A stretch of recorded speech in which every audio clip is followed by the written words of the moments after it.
Clara Whitmore's frozen fingers clawed through the wreckage of her cabin, searching for her son's medicine, while blood dripped from her forehead into the snow. 7-year-old Will stood shivering behind her, watching his mother dig through splintered wood with the desperation of a woman who had already lost everything once before. "Mama," he whispered. "Mama, I'm cold." She couldn't answer. She couldn't breathe. The town that called her the Plague Woman had finally gotten its wish. The December storm had destroyed the last thing she owned. If you want to see how one rancher changed everything, subscribe to our channel and stay until the end. Comment your city below so I can see how far Clara's story has traveled. Dead. The medicine bottle shattered in Clara Whitmore's hands. She stared at the brown liquid seeping into the snow, mixing with the blood from her cut palm, and felt something inside her chest crack wide open. 3 drops. 3 precious drops of the laudanum that kept Will's coughing fits from turning deadly, now disappearing into the frozen ground like everything else she'd ever loved. "Mama." Will's voice came from behind her, thin and reedy in the December wind. She couldn't turn around, couldn't let him see her face. "Stay back, sweetheart." Her voice didn't sound like her own. "There's broken glass." "Is the medicine gone?" Clara closed her eyes. The honest answer would break him. The lie would break her. "We'll find more," she said. But they both knew what that meant. Dr. Crawford hadn't sold her medicine in 2 years. Not since the town decided that Clara Whitmore carried death wherever she walked. Not since they started calling her the Plague Woman and crossing to the other side of the street when they saw her coming. She pushed herself up from the wreckage, her legs shaking beneath her thin wool dress. The cabin she'd built with her own hands after her husband's funeral, after the townspeople had refused to let her rent a room, after every door in Silver Ridge had slammed in her face, was gone. Not damaged, not salvageable, gone.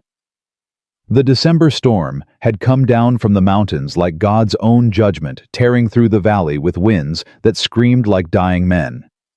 Clara had grabbed Will and thrown them both into the root cellar just before the roof collapsed.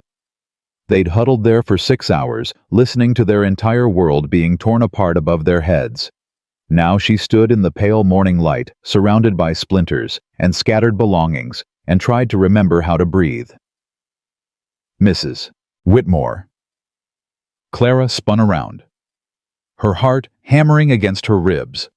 Jose Reyes sat on horseback at the edge of what used to be her property line, his dark eyes taking in the destruction with an expression she couldn't read.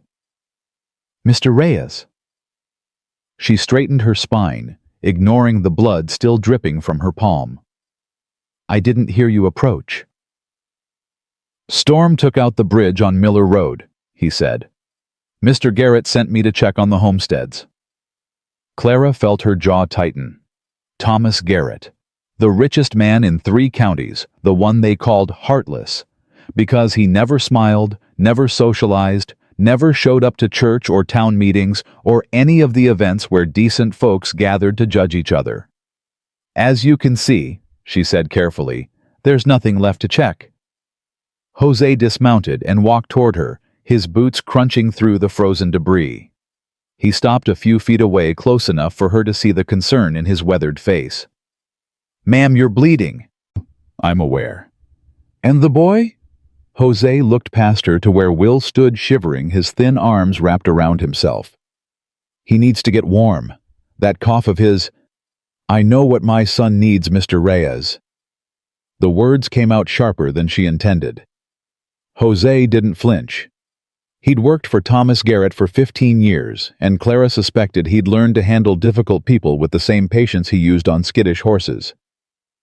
"Mr. Garrett's got room," Jose said quietly. "Warm beds. Medicine if the boy needs it. I don't take charity." "Didn't say nothing about charity, ma'am." Jose's voice stayed level, almost gentle. "Said he's got room. What you do with that information is your business." Clara stared at him, searching for the catch. In her experience, there was always a catch. Men didn't offer help to widows without expecting something in return. And Thomas Garrett, the man who'd built his fortune on the railroad, the man whose wife had left him because he was too cold to love, wasn't known for his generosity. "Why?" she asked. Jose was quiet for a long moment. When he spoke, his voice had changed, carrying something that sounded almost like respect. "Because your husband saved his life once. And Mr. Garrett, don't forget debts." The words hit Clara like a physical blow. Henry, her husband, dead these 3 years from the cholera that had swept through the mining camps. Henry, who had worked on the railroad before the gold fever took him west. Henry, who had never mentioned knowing Thomas Garrett. "I don't understand," she said. "Reckon Mr. Garrett can explain better than me." Jose mounted his horse and looked down at her with those steady dark eyes. "Storm's coming back tonight. Worse than the first one, they say. You can stay here and freeze, or you can swallow that pride of yours and let someone help you." He touched his hat brim and turned the horse toward the road. "Mr. Reyes." He stopped. "If I come," Clara said slowly, "it's not charity. I work for my keep. I don't owe any man anything." For the first time, something like a smile crossed Jose's face. "I'll tell Mr. Garrett you said so, ma'am. He'll appreciate that." Then he was gone, disappearing into the gray morning like a ghost. Clara stood in the ruins of her life listening to Will's coughing grow worse behind her and tried to convince herself that she had a choice. The Garrett ranch house appeared through the falling snow like something from a fever dream. Clara had expected wealth everyone in Silver Ridge knew. Thomas Garrett had more money than God, but she hadn't expected this. The house was massive, built in the territorial style, with deep porches and windows that would have flooded the rooms with light on a sunny day. It looked like it had been designed for a family of 12. Instead, it sat mostly dark, only a few windows glowing with lamplight against the gathering storm. "It's big," Will whispered from beside her on the wagon seat. "Yes." "Is the man who lives here nice?" Clara thought about everything she'd heard about Thomas Garrett. Cold, heartless. A man who preferred horses to people. A man whose own wife couldn't stand to live with him. "I don't know, sweetheart, but we'll find out." She pulled the wagon to a stop in front of the main house, her borrowed horse stamping nervously as the wind picked up. Before she could climb down, the front door opened. Thomas Garrett stepped onto the porch. He was bigger than she'd expected, broad-shouldered and solid, with the kind of presence that seemed to fill space even at a distance. His hair was dark shot through with silver at the temples, and his face was weathered by years of sun and wind. But it was his eyes that caught her, brown, almost black, and utterly unreadable. He didn't smile, didn't offer a greeting. Just stood there watching her with an expression that gave nothing away. "Mrs. Whitmore." His voice was low, rougher than she'd expected. "Jose said you'd come." "I didn't have much choice, Mr. Garrett." "No." He came down the porch steps moving with a slight limp she hadn't noticed before. "Reckon you didn't."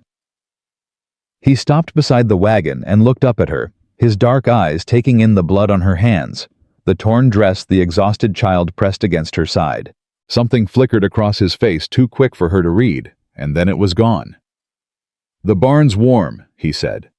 "Got a stove, clean hay, everything you need. House is—" He paused, seeming to struggle with the words. "House is too big. Echoes. Barn's better." Clara felt her eyebrows rise. He was offering her his barn instead of his house. She opened her mouth to make a sharp comment about hospitality, but something in his expression stopped her. He wasn't insulting her. He was being honest. "The barn will be fine," she said carefully. "Thank you." Thomas nodded once, short and sharp, and reached up to help Will down from the wagon. His hands were surprisingly gentle as he lifted the boy, settling him on the ground with the care of someone who understood how fragile children could be. Will looked up at him with wide eyes. "You're tall."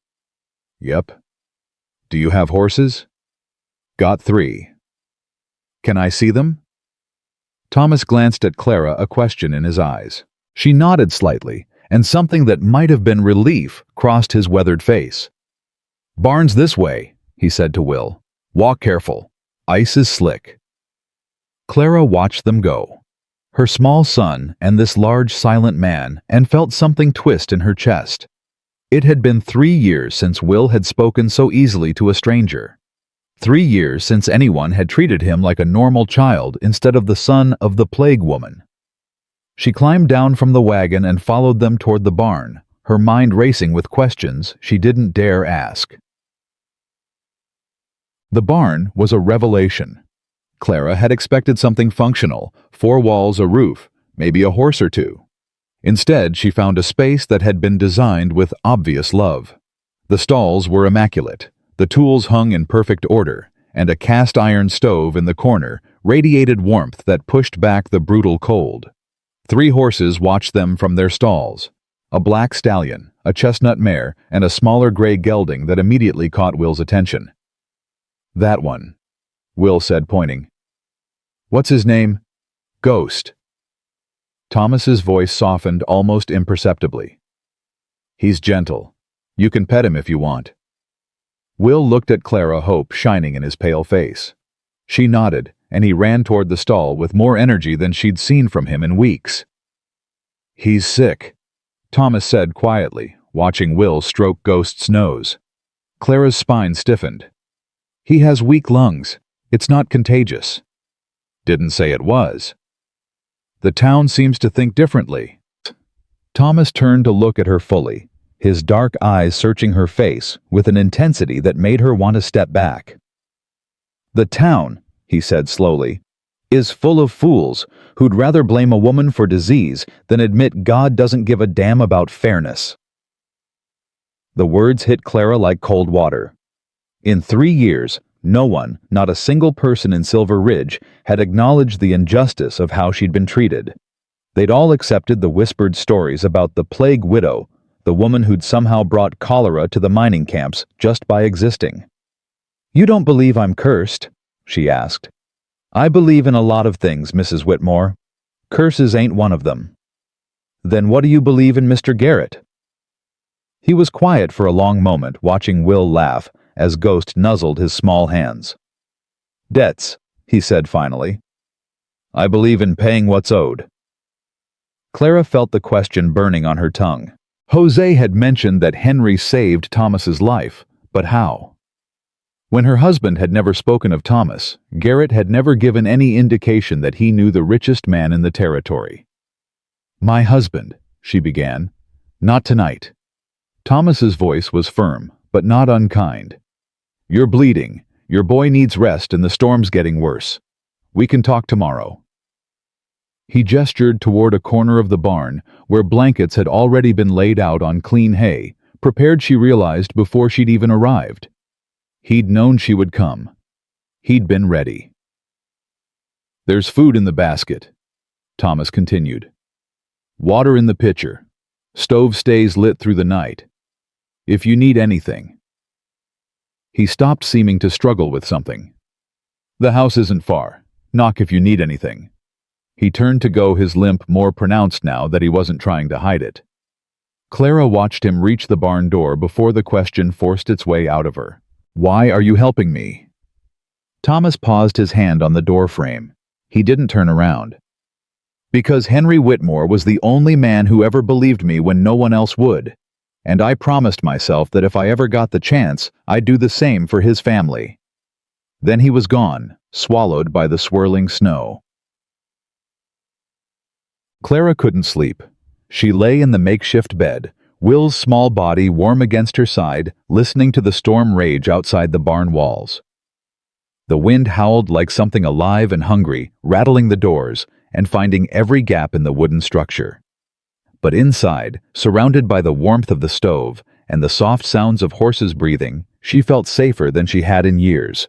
It frightened her, that feeling. Safety was an illusion. She'd learned that lesson the hard way. "Mama." Will's voice was thick with sleep. Clara pulled him closer, smoothing his hair back from his forehead. "I'm here, sweetheart. I like Mr. Thomas. Do you?" "He's sad." Will said with the devastating perception of children. But he's nice. Like Papa was nice. Clara felt tears prick her eyes. Will rarely spoke of Henry, rarely spoke at all to anyone but her. The fact that he'd compared Thomas Garrett to his father meant something even if she didn't understand what. "Go back to sleep," she whispered. "We're safe here."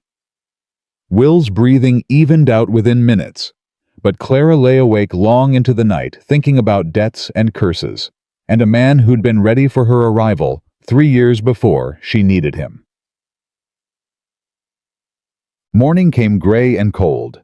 Clara woke to the sound of someone moving outside the barn, the steady rhythm of an axe splitting wood. She extracted herself from Will's sleeping embrace and crept to the door, cracking it open just enough to see. Thomas Garrett stood in the pale dawn light, stripped down to his shirt sleeves despite the bitter cold. He swung the axe with the mechanical precision of someone who'd done this work 1,000 times before, splitting logs with powerful strokes that spoke of years of physical labor. Clara watched him for longer than she should have. There was something almost hypnotic about his movements, the controlled strength, the quiet competence, the total focus on the task at hand. This was not a man who had grown soft from wealth. This was a man who still understood the value of work. "He's been at it since before dawn." Clara jumped spinning to find Jose standing a few feet away. She hadn't heard him approach. "Mr. Reyes, you startled me." "Sorry, ma'am." Jose didn't look particularly sorry. "Brought you some breakfast. Mr. Garrett figured you'd be hungry." He held out a basket that smelled of fresh bread and bacon. Clara's stomach growled despite herself, and she felt heat rise in her cheeks. "Thank you." She took the basket, hating how grateful she sounded. "I'll work to pay for this. I can cook clean, help with the horses." "Ma'am." Jose held up a hand. "Nobody's asking you to pay for breakfast." "I told Mr. Garrett last night, I don't take charity." Jose studied her for a long moment, his weathered face thoughtful.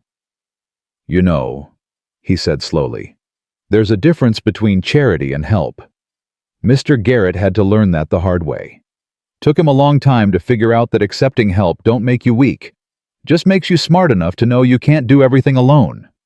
Clara didn't know how to respond to that. Before she could find words, Thomas appeared at the barn door, his dark hair damp with sweat despite the freezing temperature. "Mrs. Whitmore." His voice was formal, careful. "We need to talk." "About my husband?" "Yes." He glanced toward the barn interior where Will's small form was visible under the blankets. "The boy should hear this too. When he's older. But right now..." He hesitated. "Right now, you need to understand why I can't just let you leave." The words sent a chill down Clara's spine that had nothing to do with the cold. "Can't let me leave." Thomas's jaw tightened. "That came out wrong. I meant..." He ran a hand through his hair, frustration evident in every line of his body. "Damn it, I'm no good at this." "At what?" "Talking." He met her eyes, and for the first time, she saw vulnerability beneath the stone. "I've spent 5 years avoiding people because I say the wrong thing every time I open my mouth. But this is important, so I need you to listen to the meaning, not just the words." Clara folded her arms across her chest. "I'm listening." Thomas took a deep breath. 10 years ago, I worked on the railroad. I was a foreman responsible for 100 men, most of them immigrants, most of them desperate enough to take any job no matter how dangerous. The company was cutting corners on safety to save money, and I knew that someone was going to die if they didn't stop. His voice had gone flat mechanical, as if he were reciting facts from a history book rather than his own life. I reported it. Went over my boss's head all the way to the company owners in Denver. They promised to investigate. 2 weeks later, a tunnel collapsed. 17 men dead, including... His voice cracked. Including 3 boys who weren't old enough to shave. Clara's hand rose to her throat. "Oh, God." "The company blamed me," Said I'd been the one cutting corners, that I'd falsified safety reports to save money. They had documents, witnesses, all bought and paid for, but it didn't matter. Nobody believed me. My own wife. He stopped, visibly struggling for control. My own wife thought I was a murderer. But you weren't. No. Thomas met her eyes. But only one person believed that. Only one person stood up at the inquest and said the company was lying. Only one person risked his own reputation to testify on my behalf. Clara's heart was pounding now. Henry. Henry. Thomas nodded. Your husband worked on that same line. He'd seen the safety violations, kept notes, gathered evidence. He didn't have to come forward. He had a wife and a baby son to think about. But he showed up anyway, testified for hours, and when the company lawyers threatened to destroy him, he looked them in the eye and said, Thomas's voice roughened. He said, some things matter more than safety. Truth is one of them. Tears were streaming down Clara's face, now silent and hot against her cold cheeks. That sounded like Henry. God, that sounded exactly like Henry. They didn't believe him either, Thomas continued. The company had too much money, too many connections. I lost everything, my job, my reputation, my wife. Spent years building back from nothing. But Henry's testimony, it planted seeds. Made people ask questions. Eventually, the truth came out. By then, Henry was already dead, and you... His jaw tightened. You were being punished for something that had nothing to do with curses or plagues. What do you mean? Thomas's hands clenched at his sides. Judge Cornelius Burke. You know who he is. The banker, and the judge. He's also a major shareholder in the Colorado Pacific Railroad. The same company that killed those 17 men, the same company that Henry helped expose.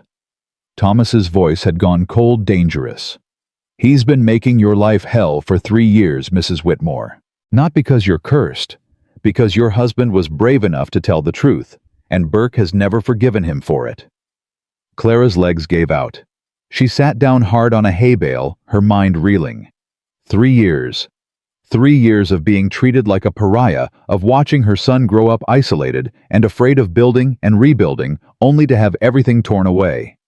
Not because of a curse, because of revenge. I didn't know, she whispered. Henry never told me about the trial. He was trying to protect you. Burke was already powerful back then. Henry knew that if anything happened to him, you'd be a target. Thomas's voice softened slightly. He made me promise. If he didn't make it home from the goldfields, I was supposed to watch over you. Make sure you were safe. You've been watching me for 3 years. Watching. Waiting. Thomas looked away, something like shame in his expression. I should have stepped in sooner. But you were doing so well on your own building, that cabin, refusing to break no matter what they threw at you. I thought maybe... He stopped. I thought maybe you didn't need me. Until the storm. Until the storm. He met her eyes again. Now Burke knows you're here. Jose saw his buggy on the road this morning heading back toward town. He's going to make a move, Mrs. Whitmore. He's been waiting for an opportunity like this, and I just handed it to him. Clara felt the cold certainty of his words settle into her bones. She'd thought she understood her situation, a widow against a hostile town. But this was bigger, darker. A powerful man with old grudges and unlimited resources versus a woman with nothing left to lose. What kind of move, she asked. Could be anything. A lawsuit claiming you owe debts you never incurred. A petition to have Will taken away for his safety. He's got judges in his pocket, lawyers on retainer. He can make your life hell in ways you haven't even imagined yet. Then why are you helping me? If Burke is that powerful, if he's that dangerous, aren't you risking everything by taking me in? Thomas was quiet for a long moment. When he spoke, his voice was thick with something she couldn't quite identify. Because your husband believed in me when no one else would. Because he died before I could repay that debt. And because... He hesitated, then met her eyes with startling intensity. Because you've spent 3 years proving you're exactly the kind of person worth fighting for Mrs. Whitmore. And I'm tired of watching from a distance while Burke tries to destroy you." The barn door creaked open. Will stood there in his rumpled nightshirt, rubbing sleep from his eyes with one small fist. "Mama, I'm hungry." Clara wiped her face quickly and held out her arms. "Come here, sweetheart. Mr. Thomas brought us breakfast." Will padded across the hay-strewn floor and climbed into her lap, leaning against her chest with the trusting weight of childhood. He looked up at Thomas with those two old eyes. "Are you going to help us?" Thomas crouched down to Will's level, his big frame somehow less intimidating in that position. "I'm going to try, son, if your mama will let me." Will looked at Clara. "Will you let him, Mama?" Clara thought about pride and independence, and the 1,000 small ways she'd learned to survive alone. She thought about Henry standing up for a stranger because it was the right thing to do. She thought about 3 years of punishment for a sin she'd never committed. And she thought about her son, who deserved better than a mother too proud to accept help when he needed it. "Yes," she said quietly. "I'll let him." Thomas nodded once, that sharp movement she was beginning to recognize as his version of acknowledgement. He stood and moved toward the barn door, pausing at the threshold. "Mrs. Whitmore." "Clara." The correction slipped out before she could stop it. "If we're going to fight this together, you should call me Clara." Something shifted in his expression, a crack in the stone, a glimpse of warmth beneath the cold exterior. "Clara," he repeated as if testing the word. "I'm going into town today. Need to see what Burke is planning. When I get back, we'll figure out our next move." "Our next move? You said it yourself." For the first time, something that might have been a smile touched his weathered face. Partnership, not charity.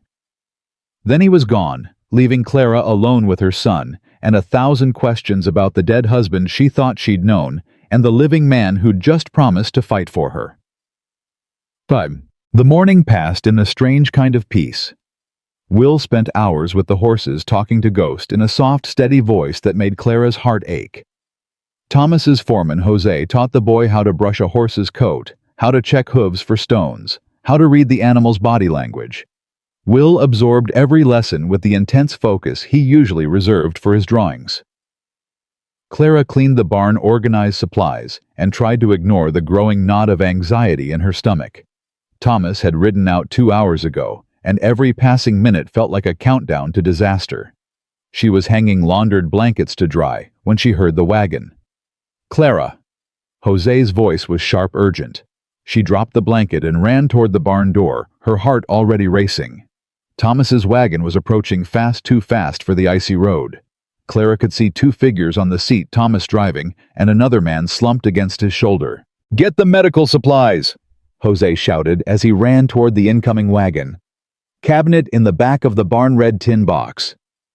Clara didn't waste time asking questions. She found the box and had it open by the time Jose and Thomas carried the injured man into the barn. His face was bloody, his arm hanging at an unnatural angle, but Clara recognized him immediately. Dr. Henry Crawford, the man who'd refused to treat her son for 2 years. "What happened?" She demanded, her hands already reaching for bandages. "Burke's men," Thomas said grimly. "They caught him coming out of the telegraph office. He was sending a message to the territorial marshal." "About what?" "About Burke forging legal documents. About the deaths at the railroad." Thomas's voice was tight with controlled fury. "Crawford kept records. All these years he kept records of everything Burke made him do, people he refused to treat, lies he told, evidence he destroyed. He was finally going to turn it over." Clara stared at the unconscious doctor, the man who'd looked the other way, while her son suffered, while she was driven from town, while everything she'd built was taken away. "Why should I help him?" "Because he's the only witness who can prove what Burke has done." Thomas met her eyes, his expression deadly serious. "And because you're better than he is, Clara. You always have been." The words hit her like a slap. She looked down at Crawford's bloodied face, at the fear still visible even in unconsciousness, and felt something shift inside her chest. She was a healer. She'd trained as a nurse in the bloodiest war America had ever seen. She'd held dying soldiers in her arms and promised them everything would be all right, even when she knew it was a lie. Crawford had betrayed her. But letting him die wouldn't undo that betrayal. It would only prove that Burke had won, that he'd turned her into the monster the town already believed she was. "Hold his arm steady," she said quietly. "This is going to hurt." 2 hours later, Crawford was sleeping on a clean bed of hay, his arm set and splinted his wounds, cleaned and bandaged. Clara sat beside him, exhausted but strangely calm. Thomas appeared in the barn doorway. "He'll live. If infection doesn't set in." Clara didn't look up. "He needs rest, and someone to watch him through the night." "I'll stay." "You should sleep. You've been riding all day." "So have you been working?" Thomas moved closer, stopping a few feet away. "Jose can watch him. You need rest more than I do." Clara finally looked up, meeting those dark, unreadable eyes. "Why did you bring him here?" "Because Burke's men were going to kill him, and the documents he was carrying prove no." Clara shook her head. "Why did you bring him to me? You knew I had reason to hate him. You knew what he'd done to Will to us. Why risk trusting me with his life?" Thomas was quiet for a long moment. When he spoke, his voice was rough with something she couldn't quite identify. "Because Henry trusted you. With everything. His life, his secrets, his son." He crouched down, bringing himself to her eye level. "And because I watched you dig through the wreckage of your cabin with blood running down your face looking for medicine to save a boy that half this town would rather see dead. That's not the action of a woman who'd let a man die out of spite no matter what he'd done to her." Clara felt tears threatening again. She blinked them back furiously. "You don't know me." "I know enough." Thomas reached out slowly, giving her time to pull away, and laid his calloused hand over hers. "I know you're stronger than anyone I've ever met. I know you've survived things that would have broken most people. And I know," his voice cracked slightly, "I know that Henry was right to love you the way he did." The words hung between them, heavy with implications neither of them was ready to explore. Clara stared at their joined hands, hers small and scarred from 3 years of hard labor, his large and weathered from a lifetime of work, and felt something she hadn't allowed herself to feel in a very long time. Hope. "What happens now?" she asked. Thomas's jaw tightened. "Now we prepare. Burke knows Crawford is missing. He knows the documents are gone. He's going to come for us legally if he can, by force if he has to. We need to be ready." "Ready for what?" "For war." Thomas stood, pulling her gently to her feet. "You said you don't take charity. You said you work for your keep. Well, Clara Whitmore, I'm about to ask you to work harder than you've ever worked in your life. Burke has money power and half the territory in his pocket. All we have is the truth and each other." He looked down at her, and for the first time, Clara saw fire behind the ice in his eyes. "Is that going to be enough?" Clara thought about Henry standing up for a stranger because truth mattered more than safety. She thought about Will finally coming alive in the presence of horses, and a quiet man who treated him like a person instead of a curse. She thought about 3 years of fighting alone, and how tired she was, and how good it felt to have someone standing beside her instead of against her. "It's going to have to be," she said. Thomas nodded, and something passed between them, an agreement, a promise, the beginning of something that neither of them could yet name. Outside, the storm had finally passed. But as Clara looked toward the distant road that led to Silver Ridge and Judge Cornelius Burke, she knew the real tempest was only beginning. Dr. Crawford woke screaming. Clara was at his side before the sound fully died, her hands pressing him back against the hay, her voice low and steady, the way she'd learned in the field hospitals of Virginia. "You're safe. You're in Thomas Garrett's barn. No one's going to hurt you here." Crawford's eyes were wild, rolling in their sockets like a spooked horse. His good hand clawed at her wrist with surprising strength. "The documents," he gasped. "Burke's men, they were going to—" "The documents are safe. Thomas has them." Clara gentled her voice further, the way she used to with soldiers waking from surgery. "You need to rest. Your arm is broken, and you lost blood." "You." Crawford's eyes finally focused on her face, and she watched recognition dawn alongside something that looked almost like shame. "Clara Whitmore, why are you—" "Because someone had to set your arm, and I was the only one here who knew how." Crawford stared at her for a long moment. Then, to her shock, tears began streaming down his weathered face. "I'm sorry." The words came out broken, barely audible. "God forgive me, I'm so sorry. Your boy, I knew he needed medicine. I knew what they were doing to you was wrong, but Burke had my daughter's gambling debts, and he said if I didn't—" "Stop." Clara's voice was sharper than she intended. "I don't want your apologies, Dr. Crawford. I want you to live long enough to tell the territorial marshal what you know. Can you do that?" Crawford nodded, weakly, fresh tears tracking through the dried blood on his face. "I kept everything. Every order Burke gave me, every person he told me to turn away, every lie he made me tell. It's all in those papers Thomas took. Why now?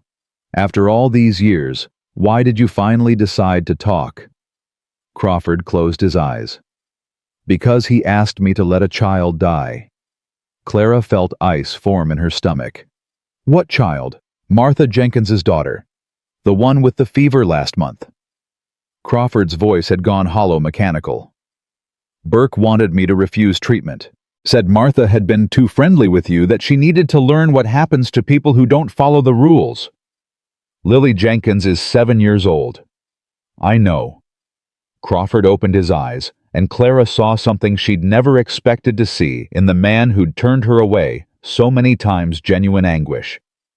"I couldn't do it. I treated her anyway, and Burke found out. That's why his men were waiting for me today. That's why—" His voice cracked. "I was already a dead man walking, Mrs. Whitmore. Figured I might as well do one decent thing before they caught up with me." Clara sat back on her heels, her mind racing. Burke had tried to let a child die to punish her mother for being kind to a pariah. The depth of his cruelty was almost incomprehensible. "Rest," she said finally. "We'll talk more when you're stronger." She stood and walked to the barn door where Thomas was waiting in the gray morning light. His face was tight with controlled anger. "You heard?" she asked. "Every word."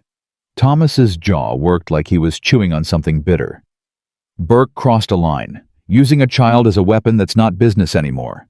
That's evil." "What do we do?" "First, we get Crawford's statement written down and witnessed. Jose can ride to the territorial capital, get it into the right hands before Burke has time to intercept." Thomas's dark eyes met hers. "But that's going to take time. Days, maybe weeks. And Burke isn't going to sit idle while we build a case against him." "What do you think he'll do?" "Whatever hurts you most." Thomas's voice was flat matter-of-fact. "He's been playing a long game for 3 years, Clara. Waiting for the right moment to finish what he started. You coming here, Crawford defecting, it's forcing his hand. He's going to strike fast and hard." As if summoned by the words, the sound of hoofbeats echoed across the frozen ground. Clara turned to see a rider approaching from the direction of town, moving at a pace that spoke of urgent business. Thomas stepped in front of her, his hand dropping to the revolver at his hip. But as the rider drew closer, Clara recognized the weathered face and gray beard of Father Santiago, the elderly priest who served the scattered communities throughout the territory. "Thomas." Father Santiago pulled his horse to a stop, his breath forming clouds in the cold air. "I rode as fast as I could. There's trouble in town." "What kind of trouble?" "Judge Burke convened an emergency session this morning. He's filed papers." The priest's eyes found Clara, and his expression shifted to something like pity. I'm sorry, my child. He's filed a petition for emergency guardianship of your son. The words hit Clara like a physical blow. She felt her knees buckle and would have fallen if Thomas hadn't caught her arm. On what grounds? Thomas's voice was ice. Claims the boy is living in unsafe conditions. Claims Mrs. Whitmore is mentally unstable, that she's been seen talking to herself exhibiting signs of Father Santiago couldn't meet Clara's eyes. He's calling it cholera madness. Says it's a known affliction of plague survivors. That's insane. Clara's voice came out strangled. I never had cholera. I was never sick. Burke doesn't need it to be true, my child. He only needs people to believe it long enough to take William into protective custody. Father Santiago dismounted and approached them, his old bones creaking. Sheriff Coleman rode out to the Garrett Ranch an hour ago with a deputy and 2 of Burke's men. They're coming to collect the boy. Clara felt the world narrow to a single point of desperate clarity. Will. They were coming to take Will. She turned and ran toward the barn, ignoring Thomas's shout behind her. Will was still with the horses, still talking softly to Ghost, still blissfully unaware that the world was about to tear him from his mother's arms. Will! She dropped to her knees beside him, pulling him into an embrace so tight he squeaked in protest. Will, baby, I need you to listen to me. Mama, you're squeezing too hard. I know. I'm sorry. She forced herself to loosen her grip to look into her son's confused face. Some men are coming. Bad men who want to take you away from me. Will's expression shifted from confusion to fear. Why? Because. Clara's voice broke. How did you explain hatred to a child? How did you tell a 7-year-old that powerful men wanted to use him as a weapon against his own mother? Because they don't like me, sweetheart, and they think hurting you is the best way to hurt me. But I don't want to go with them. I know, baby, I know. Thomas appeared in the barn doorway, his face set in hard lines. Clara, we don't have much time. I won't let them take him. She stood pulling Will behind her. I'll fight them. You'll what, shoot a sheriff? Thomas moved closer, his voice low and urgent. Burke is counting on you to do something desperate. He's counting on you to give him an excuse to lock you up and throw away the key. We have to be smart about this. There's nothing smart about watching them take my son. No. Thomas stopped directly in front of her, so close she could see the gold flecks in his dark eyes. But there is something legal. Something Burke won't be expecting. What? Thomas took a deep breath, and Clara saw something shift in his expression, a crack in the ice, a glimpse of vulnerability beneath the stone. Marry me. The words hung in the air between them. Clara stared at him, certain she'd misheard. What? Under territorial law, a husband has legal standing to contest any action taken against his wife or stepchildren. If you're Mrs. Thomas Garrett, instead of Mrs. Henry Whitmore, Burke's guardianship petition becomes worthless. He'd have to prove both of us unfit and— Thomas's voice roughened. And nobody in this territory is going to call me unfit.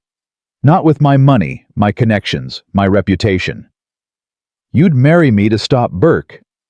I'd marry you because it's the right thing to do. Thomas's eyes held hers with an intensity that made her breath catch. And because— He stopped, seemed to struggle with the words. Because I've spent 5 years watching you from a distance, Clara. Watching you fight and build and refuse to break no matter what they threw at you. And I've spent every one of those years wishing I had half your courage. Father Santiago cleared his throat from the barn doorway. The sheriff is perhaps 20 minutes behind me. If you're going to do this, it needs to be now. Clara looked down at Will, who was watching the adults with wide, frightened eyes. What do you think, sweetheart? Would it be okay with you if Mr. Thomas became part of our family? Will's face scrunched in concentration, the same expression he wore when working on a particularly difficult drawing. Would he be my new papa? Thomas crouched down to Will's level, his big frame somehow less intimidating in that position. I could never replace your real papa, son. He was a good man, better than me in a lot of ways. But I could try to take care of you and your mama the way he would have wanted. If you'll let me." Will studied Thomas's face with that too-old gaze that always made Clara's heart ache. Then slowly he nodded. "Okay." He looked at Clara. "I think Papa would like him, Mama. He's sad like Papa was sometimes, but he's nice." Clara felt tears threatening and blinked them back furiously. "Then we'd better hurry." Father Santiago was already pulling a worn prayer book from his saddlebag. "I'll need witnesses. And—" He hesitated. "Are you sure about this, my child? Marriage is a sacrament. It's not meant to be a legal stratagem." "Father," Thomas's voice was quiet but firm, "I've been alone for 5 years, rattling around in that empty house, watching other people live their lives while I counted my money and told myself it was enough. It wasn't enough. It was never enough." He looked at Clara, and she saw something raw and honest in his expression. "This might have started as strategy, but I'm standing here asking a woman to marry me, and I mean it. Every word." Clara felt her heart stutter in her chest. "Thomas, you don't have to love me, Clara. Not now, maybe not ever, but I swear to you." His voice cracked slightly. "I swear I will spend every day of the rest of my life trying to be worthy of standing beside you." Jose appeared from the back of the barn, Crawford leaning heavily on his shoulder. "The doctor wants to witness," Jose said. "Says it's the least he can do." Clara looked at the assembled group, the injured doctor who'd spent years betraying her, the elderly priest who'd ridden through the cold to warn her, the loyal foreman who treated her like family, the quiet man who was offering her everything he had. "Yes," she said. Thomas's eyes widened slightly, as if he hadn't quite believed she'd agree. "Yes. Yes, I'll marry you." Clara reached out and took his hand, his rough, calloused hand that had built things and broken things, and was now offering to build something new. "But not just because of Burke. Because you're the first person in 3 years who's looked at me and seen something other than a curse. Because my son trusts you, and Will doesn't trust anyone. And because—" She swallowed hard. "Because I'm tired of being alone too." Father Santiago opened his prayer book. "Then let's begin before we run out of time." The ceremony was the strangest Clara had ever witnessed. A bride in a torn dress, a groom with hay in his hair, witnesses consisting of an injured doctor and a Mexican foreman, all conducted in a barn that smelled of horses and wood smoke. But Father Santiago's voice was steady as he spoke the ancient words, and when Thomas slipped a simple gold band onto her finger, a ring that had belonged to his mother. Jose whispered. Clara felt something shift inside her chest. "I now pronounce you man and wife." Father Santiago closed his book and made the sign of the cross. "What God has joined together, let no man put asunder." The sound of hoofbeats interrupted whatever Thomas might have said next. Clara turned to see 4 riders emerging from the tree line, Sheriff Coleman, in front his deputy beside him, and 2 men in city clothes who had to be Burke's lawyers. "Stay behind me," Thomas said quietly, "and let me do the talking." He walked out of the barn to meet them, his posture straight and confident despite the chaos of the last hour. Clara followed with Will's hand clutched tightly in hers, positioning herself where she could hear without being in the direct line of fire. "Sheriff?"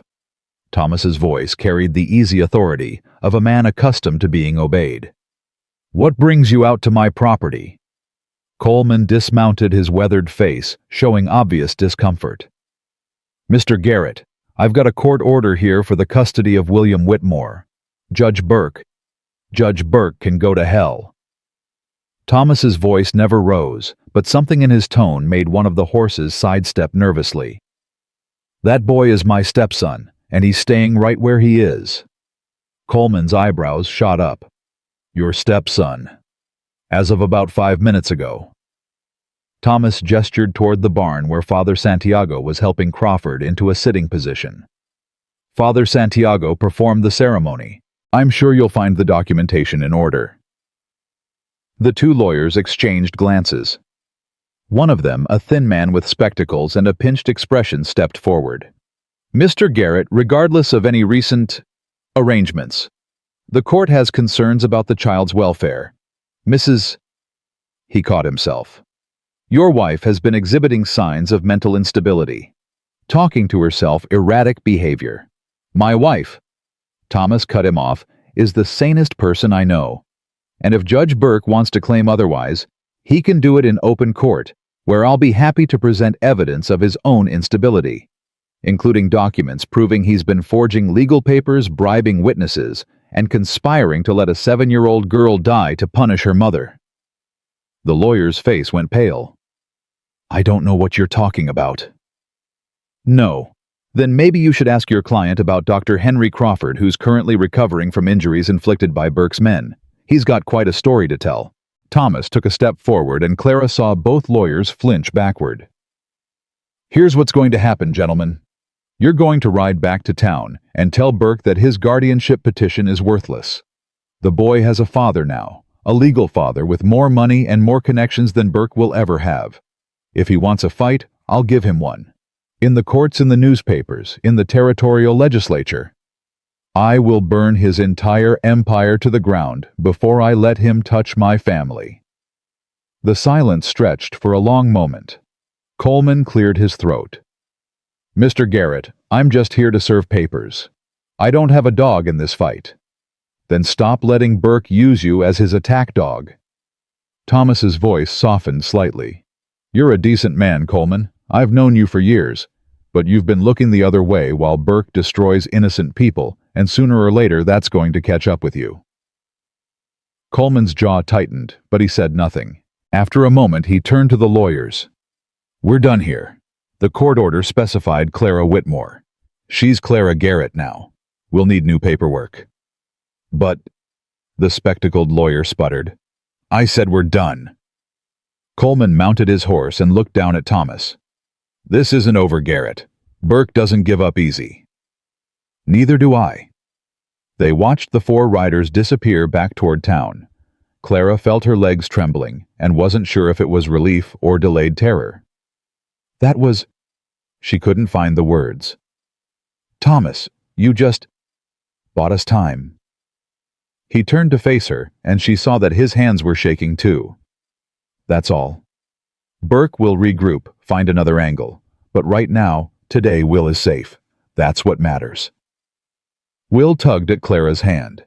"Mama, does this mean Mr. Thomas is really my papa now?" Clara looked at the man who had just declared war on the most powerful figure in the territory to protect her son. The man who had watched over them for 3 years, waiting for the moment when they would need him. The man who had married her in a barn with hay in his hair and meant every word of his vows. "Yes, sweetheart." Her voice was thick with emotion. "I think it does." Thomas crouched down and held out his hand to Will. "Is that okay with you, son?" Will studied the offered hand with that solemn, too-old expression.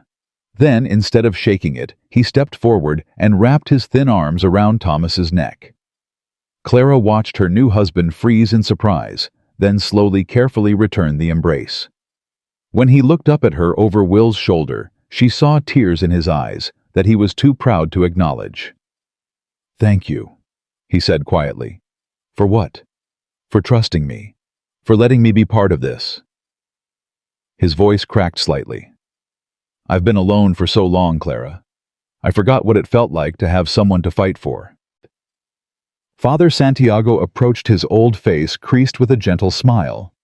"I hate to interrupt, but I should get back to town before Burke realizes I was here. Jose." He turned to the foreman.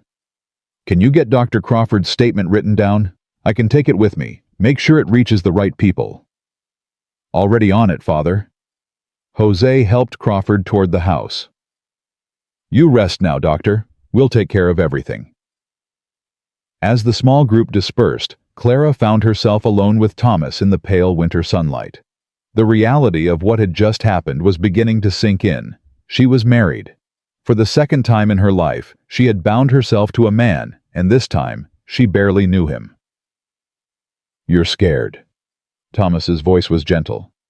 "I can see it in your face." "I just married a stranger to protect my son." Clara tried to laugh, but it came out wrong. "I think I'm entitled to a little fear." "I'm not a stranger, Clara. Not really." Thomas moved closer, stopping just within arm's reach. "I've watched you for 3 years. I know you talk to yourself when you're working through a problem. I know you hum church hymns when you think no one's listening. I know you cry when you're alone at night, and I know you wake up before dawn every day because you're afraid of sleeping too long and missing something important." Clara felt her heart stutter. "How do you—" "Because I've spent 3 years keeping Henry's promise, making sure you were safe, making sure you had what you needed." His voice roughened. "I had Jose leave firewood on your porch when you ran low. I paid off your accounts at the general store through a false name. When the town council tried to condemn your land last year, I bought enough influence to make the petition disappear." "That was you." Clara stared at him, memories reshuffling themselves into new patterns. The firewood that appeared after every storm, the mysterious benefactor who'd settled her debts, the sudden reversal on the land condemnation that she'd attributed to divine intervention. "I couldn't just stand by and watch you suffer. But I couldn't approach you directly either, not without making things worse. Burke was watching. He would have used any connection between us to hurt you." Thomas's jaw tightened. "So I helped from the shadows, and hated myself for being too much of a coward to do more." "You weren't a coward. You were being careful." "I was being a fool." Thomas reached out and took her hand, his calloused fingers gentle against her skin. "I should have come to you years ago. Should have told you about Henry, about Burke, about everything. Instead, I watched from a distance and told myself I was honoring your husband's wishes. The truth is, I was afraid." "Of what?" "Of you." Thomas's dark eyes held hers with devastating honesty. "Of how I'd feel when I finally met you. Of whether I'd be able to keep my distance once I knew you as a person, instead of just a promise." He swallowed hard. "Of falling in love with a dead man's wife." The words hung between them, heavy with implications neither of them was ready to fully explore. Clara felt something shift in her chest, the ice that had formed around her heart 3 years ago, cracking just slightly. "We barely know each other," she said quietly. "I know." Thomas's thumb traced gentle circles on the back of her hand. "I'm not asking for anything, Clara.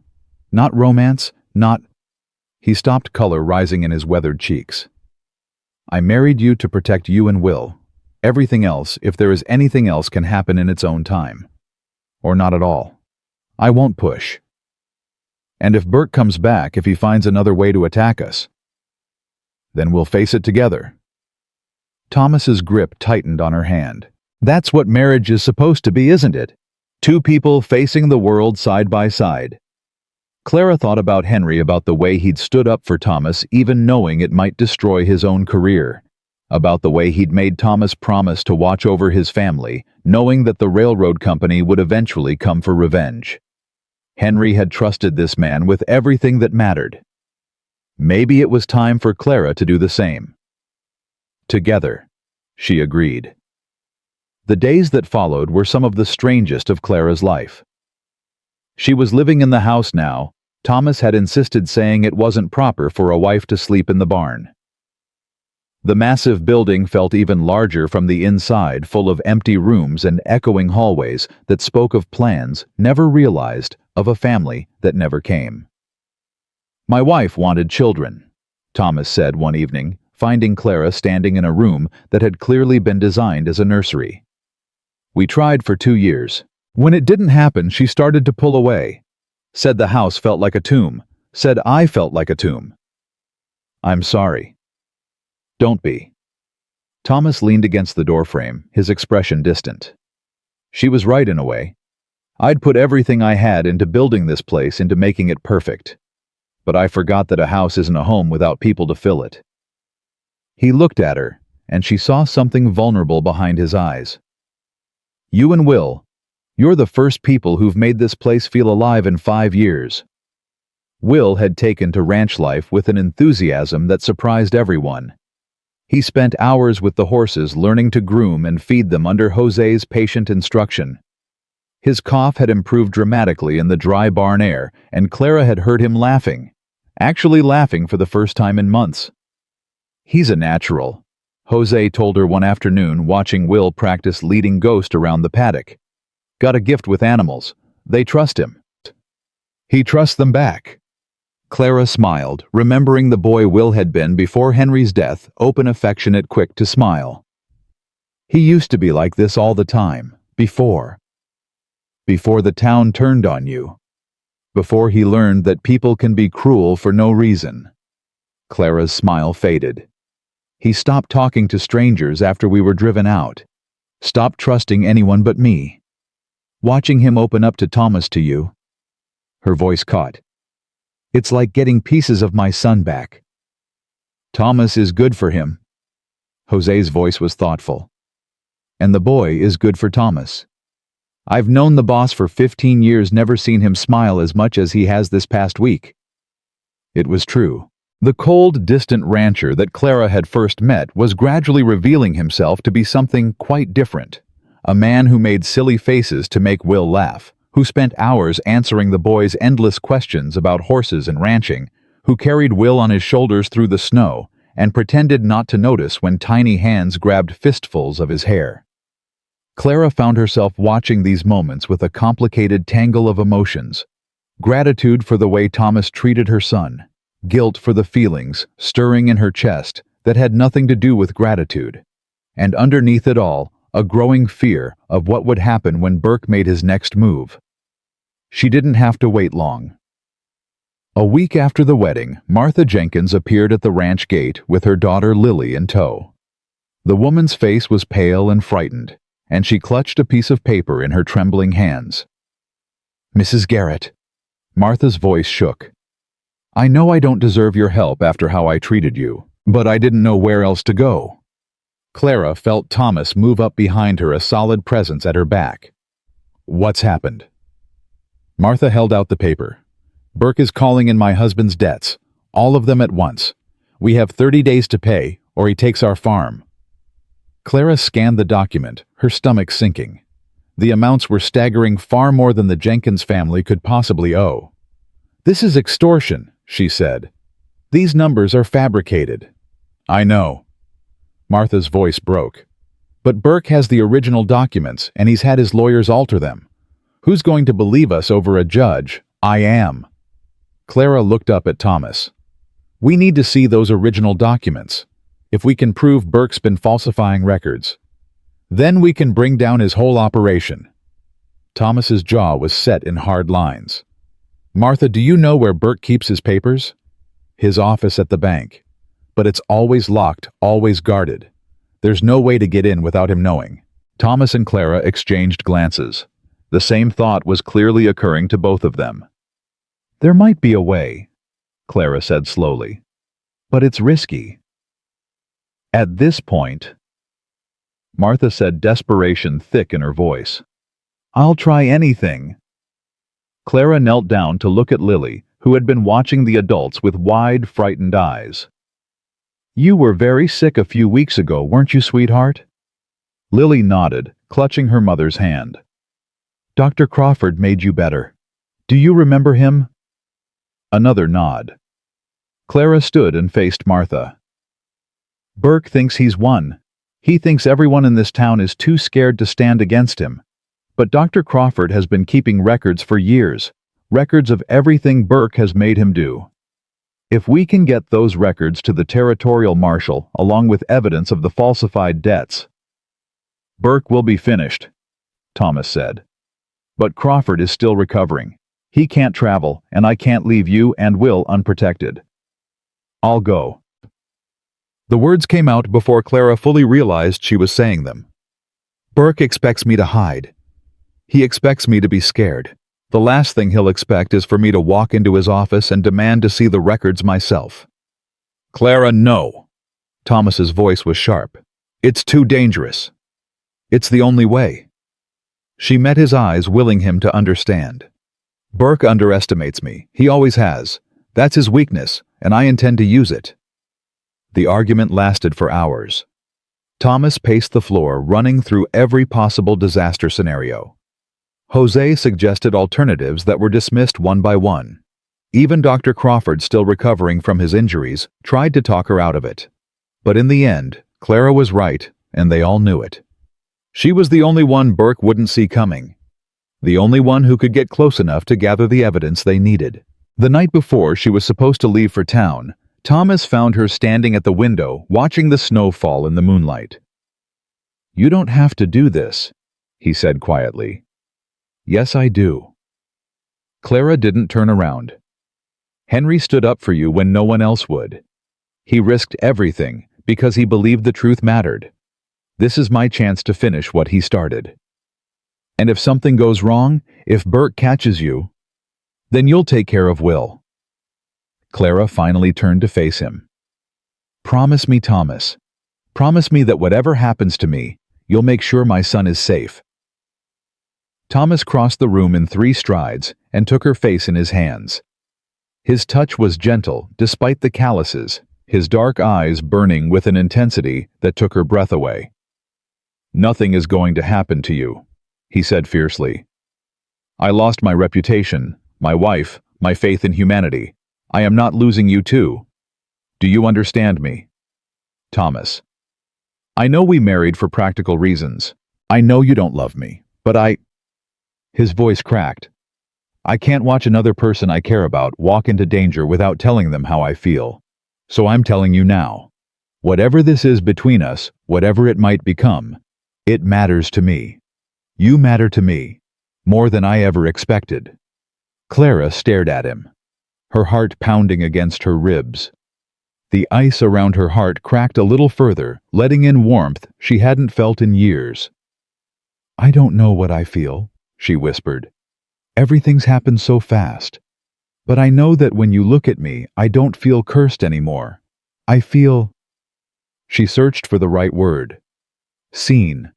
For the first time in 3 years, someone sees me." Thomas rested his forehead against hers, his breath warm on her skin. "Then come back to me, Clara Garrett. Come back so we can figure out the rest together." "I will." She reached up and laid her hand against his cheek. "I promise." They stood like that for a long moment, 2 broken people finding pieces of each other that might fit together if they were brave enough to try. Outside, the snow continued to fall, blanketing the world in white and hiding the darkness that waited just beyond the horizon. Tomorrow, Clara would walk into the lion's den.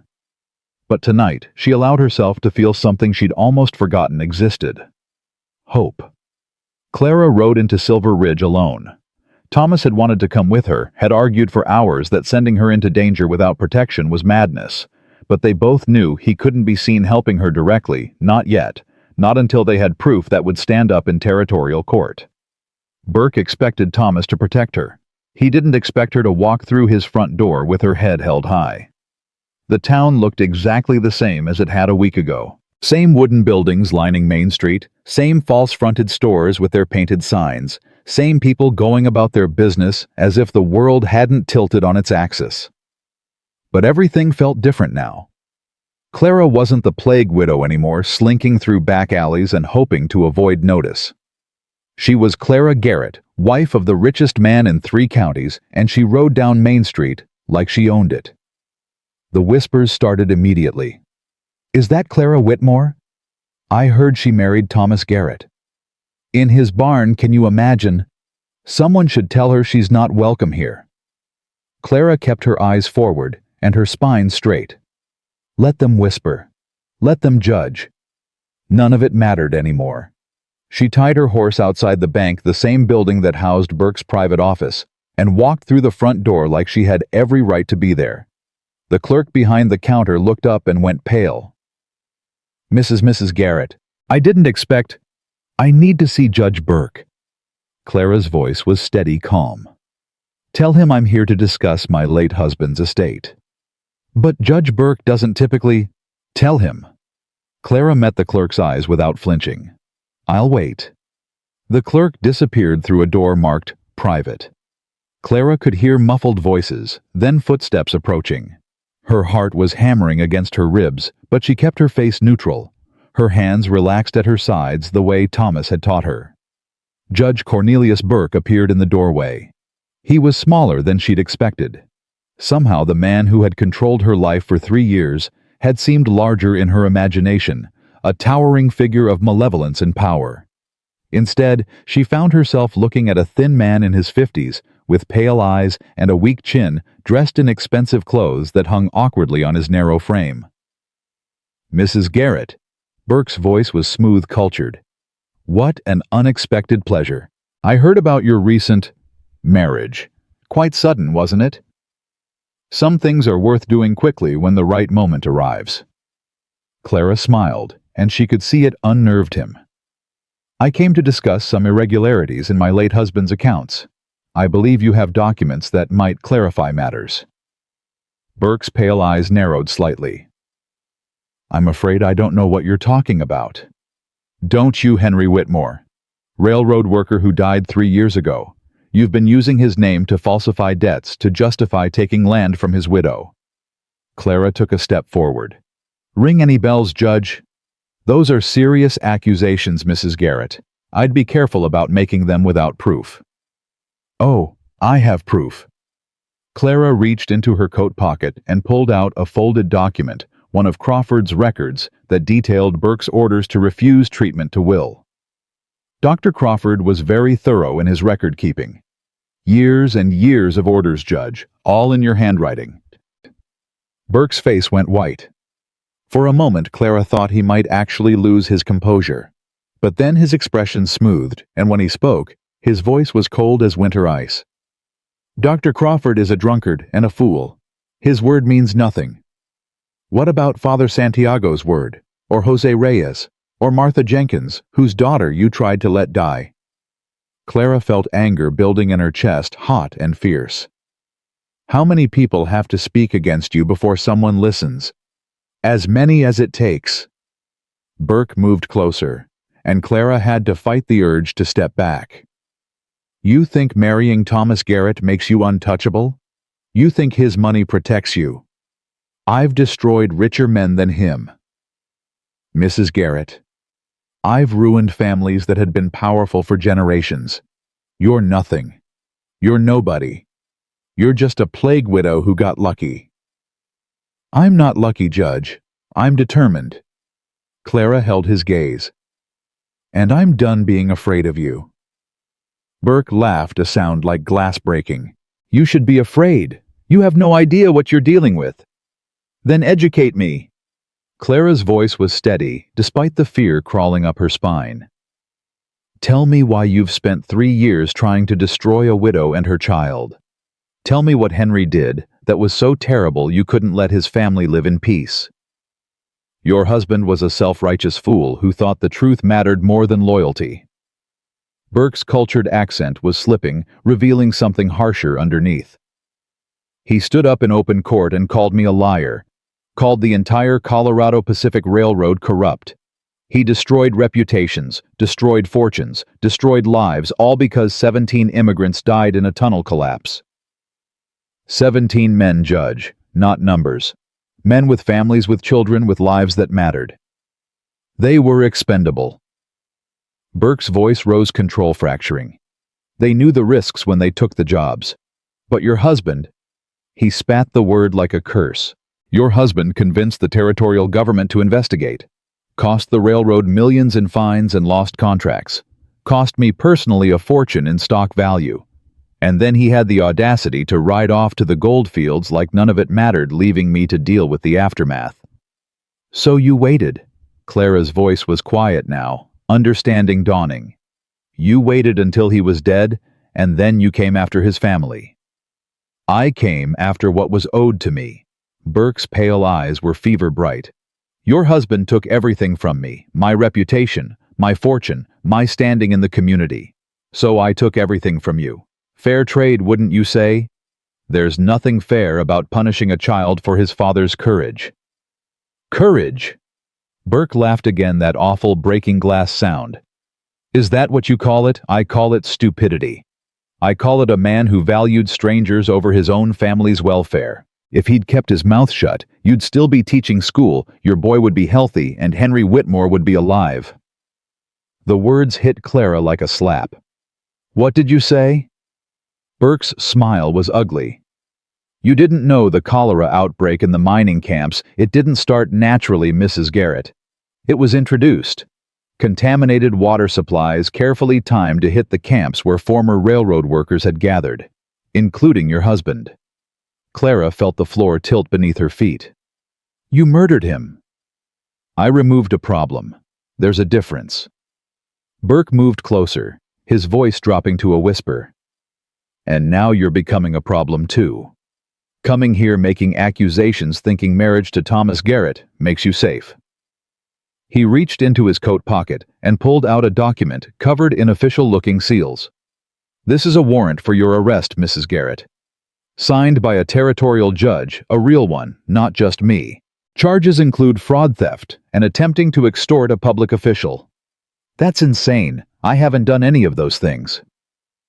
Haven't you? I have witnesses who'll testify you've been passing forged banknotes. Evidence that you stole medical supplies from Dr. Crawford's office. A signed confession. He smiled at her shocked expression. Oh yes, signed in your own hand. Or at least something close enough that most people won't notice the difference. Clara's hand moved to the documents in her pocket. Crawford's records the evidence she needed to bring Burke down. But Burke saw the movement and his smile widened.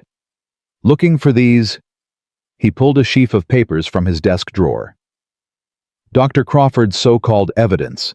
My men collected it this morning when they visited his room at the Garrett Ranch. Along with the good doctor himself, who's currently being held on charges of assault and filing false reports.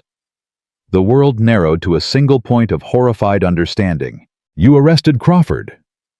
I had him arrested, yes. And shortly, Sheriff Coleman will be arriving to arrest you as well. I expect Thomas Garrett will try to intervene, of course. Men like him always think their money can solve everything. Burke's pale eyes gleamed with satisfaction. But by the time he realizes what's happened, you'll already be on your way to Denver to stand trial. A trial that will take months, during which your son will be placed in protective custody. My custody specifically, since I'm the only judge in Silver Ridge with the authority to make such decisions. Thomas won't let you take Will. Thomas Garrett has no legal standing to prevent it. Yes, he's your husband, but the charges against you include endangering a child. The territorial statutes are very clear when a mother is accused of such crimes, even a stepfather's rights are suspended pending investigation. Burke leaned back against his desk, completely relaxed now, a cat playing with a cornered mouse. You came here thinking you could outsmart me, Mrs. Garrett. You came here thinking you were brave. But all you've done is make this easier for me. Now I don't have to send men to drag you from Thomas's ranch. You walked right into my office and handed yourself over. Clara's mind was racing, looking for exits, for options, for anything that might turn this disaster around. But Burke had thought of everything. He'd anticipated every move, countered every strategy. She'd walked into his trap with her eyes wide open, thinking she was clever enough to beat him. Where's Crawford? She asked, buying time. Somewhere you'll never find him. Somewhere he'll stay until his usefulness runs out. Burke pulled a pocket watch from his vest and checked the time.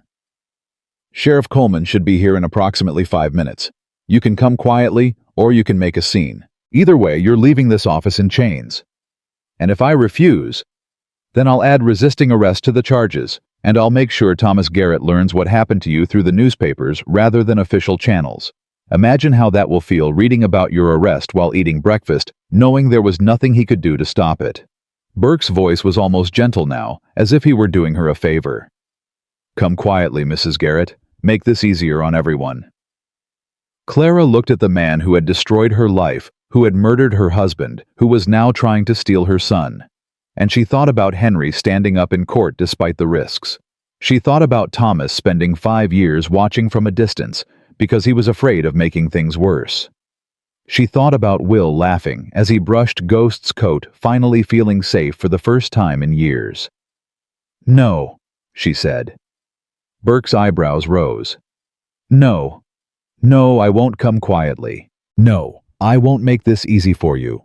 No, I won't let you win. Clara took a step forward, and Burke actually flinched back. You've spent 3 years trying to break me, Judge. You've taken my home, my reputation, my place in this community. You murdered my husband. But you know what you haven't taken. You haven't taken my son's love. You haven't taken the respect of people like Jose and Father Santiago and Martha Jenkins, people who see through your lies. And you sure as hell haven't taken my will to fight. Brave words from a woman about to be arrested. Arrest me then. Put me in chains, throw me in a cell, drag me to Denver for trial. But understand this. Clara's voice dropped to something cold and dangerous. Every day I'm locked up is another day Thomas Garrett has to dismantle everything you've built. Every hour you keep me from my son is another hour he spends turning your allies against you. You think you've won because you've got forged documents and bought witnesses. Thomas has something better. He has the truth, and he has time, and he has a reason to use both. Burke's face had gone from pale to flushed anger mottling his thin cheeks. You stupid woman. You think Thomas Garrett cares about you. He married you to settle a debt. Once this is over, you'll be the one in chains. Clara smiled, and she could see it frightened him. Because you made one mistake, Judge, just one. You thought I was weak because I'd been beaten down. You thought I was stupid because I'd accepted my punishment without fighting back. But I wasn't weak. I was waiting. And now that I know the truth, now that I know you murdered Henry, there's nothing you can do that scares me anymore. The door burst open. Sheriff Coleman stood there with 2 deputies, their expressions uncomfortable but determined. Mrs. Garrett, I'm sorry, but I need you to come with me. Clara held up her hands, wrists together, offering them for the shackles. I understand, Sheriff. Just doing your job. Coleman's weathered face showed genuine regret as he fastened the iron cuffs around her wrists. For what it's worth, ma'am, I don't believe the charges. Then why are you arresting me? Because if I don't, Burke will have me removed and put someone worse in my place. At least this way I can make sure you're treated decently. Coleman's voice dropped to a whisper as he led her toward the door. Your husband knows. Jose got word to him as soon as Burke's men took Crawford. He's on his way. Clara felt a surge of relief so strong it nearly buckled her knees. Thomas knew. Thomas was coming. She wasn't alone in this. Burke followed them out onto the street, his voice carrying across the gathering crowd. Clara Garrett is under arrest for fraud and theft. Let this be a lesson to anyone who thinks they can make accusations against their betters without consequences. The townspeople had gathered, drawn by the commotion by the spectacle of the plague widow being arrested. Clara saw Mrs. Henderson from the general store, saw Mr. Walsh from the smithy, saw 6 people who had refused to speak to her for 3 years. She also saw Martha Jenkins standing at the edge of the crowd with Lily clutched to her side. Saw Father Santiago on the church steps, his old face creased with concern. Saw 3 of the men who'd worked with Henry on the railroad, their expressions tight with suppressed anger. This is wrong. Martha's voice cut through the murmurs. Judge Burke is lying. He tried to let my daughter die. Dr. Crawford has proof. Dr. Crawford is a criminal and a drunkard, Burke interrupted smoothly. His word is worthless. Then what about mine? Father Santiago stepped forward, his voice carrying the authority of decades of service. I witnessed Dr. Crawford's testimony. I saw the documents he kept. Everything Burke is saying is a lie. Father, you're a kind man, but you're also old and easily deceived. Burke's voice was patronizing, dismissive. Mrs. Garrett is going to stand trial in Denver, and the truth will come out. Until then, I suggest everyone return to their business. Coleman was leading Clara toward the jail when the sound of hoofbeats echoed down Main Street. Clara turned and felt her heart leap. Thomas Garrett rode into town like an avenging angel. He was flanked by Jose on one side and 6 ranch hands on the other, all armed, all looking ready for war. But Thomas himself held no weapon. He simply rode straight toward Burke with the confidence of a man who knew he couldn't lose. "Take your hands off my wife." Thomas's voice was quiet, but it carried. Burke laughed. "Your wife is under arrest, Garrett. You have no authority here." "Don't I?" Thomas dismounted and walked toward Coleman. "Sheriff, I'm invoking Territorial Statute 47, Section 12. As the accused's husband, I have the right to post bond and take custody pending trial." Coleman looked relieved. "Mr. Garrett, I'd be happy to. The charges are too serious for bond," Burke interrupted. "She's a flight risk." "She's a mother with a 7-year-old son," Thomas shot back. "Where exactly do you think she's going to flee to?" Nevertheless, nothing." Thomas turned to address the crowd. "Judge Burke has made serious accusations against my wife. Fraud, theft, endangering a child. Strong words from a man who's been forging documents and bribing witnesses for years." "You have no proof of that." "Don't I?" Thomas reached into his coat and pulled out a leather document case. "Dr. Crawford wasn't the only one keeping records, Burke. I've been documenting your activities for 5 years. Every forged deed, every falsified debt, every order you gave to destroy innocent people. It's all here." Burke's face went from flushed to gray. "That's impossible. I had my men search—" "You had your men search Crawford's room and take what they found, but Crawford was smart enough to keep copies." Thomas's smile was sharp as a knife. "Multiple copies in multiple locations, including several that are currently on their way to the Territorial Marshal in Denver." The crowd had gone silent now, every eye fixed on the confrontation. Clara could see the calculation in Burke's expression, weighing options, looking for exits, trying to find a way out of the trap that was closing around him. "You're bluffing," Burke said, but his voice lacked conviction. "Am I?" Thomas opened the case and pulled out a document. "This is a letter in your handwriting ordering Dr. Crawford to refuse treatment to Martha Jenkins's daughter, dated 2 weeks ago, witnessed by your own clerk." He pulled out another. "This is a deed to the Patterson farm forged with your seal. The real owners are still alive in Kansas City. I've got their sworn testimony." Another document. "This is a contract between you and the Colorado Pacific Railroad detailing how you plan to use legal manipulation to acquire land along the planned route. Land that includes Clara's property and a dozen other homesteads." Burke's hand moved toward his coat pocket, and Clara saw something metallic flash in the winter sunlight. A gun. "Thomas!" she screamed. Everything happened at once. Jose drew his weapon. The deputies moved to protect Coleman. Thomas lunged forward, catching Burke's wrist before he could pull the trigger. The two men struggled, and the gun went off with a sound like thunder. Clara's heart stopped. For a terrible moment, she thought Thomas had been hit. But he was still standing, still fighting, and it was Burke who staggered backward, blood spreading across his white shirt. "I'm shot," Burke said, his voice filled with genuine surprise. "That fool shot me." Thomas kicked the gun away and knelt beside him. "You shot yourself, Burke, fighting over a weapon you never should have drawn." Coleman was there in seconds, pressing his coat against the wound. "Someone get the doctor. Now." "Crawford's in custody," one of the deputies said. "Then get any doctor." Coleman looked up at the crowd. "Someone ride for Dr. Morrison in Pine Ridge. Move." Clara watched Burke bleeding on the ground and felt nothing. No satisfaction, no pity, no relief. Just a vast emptiness where years of hatred had lived. Thomas stood and came to her, his hands gentle as he examined her shackled wrists. "Coleman, get these off her." "Mr. Garrett, I can't just—" "You can and you will." Thomas's voice brooked no argument. "Burke's dying. His charges die with him. Release my wife. Now." Coleman hesitated for only a moment before pulling out his keys. The shackles fell away, and Clara rubbed her chafed wrists, still not quite believing it was over. "Is he really dying?" she asked quietly. Thomas looked at Burke, the man who had destroyed so many lives, who had killed her husband, who had spent years trying to break her.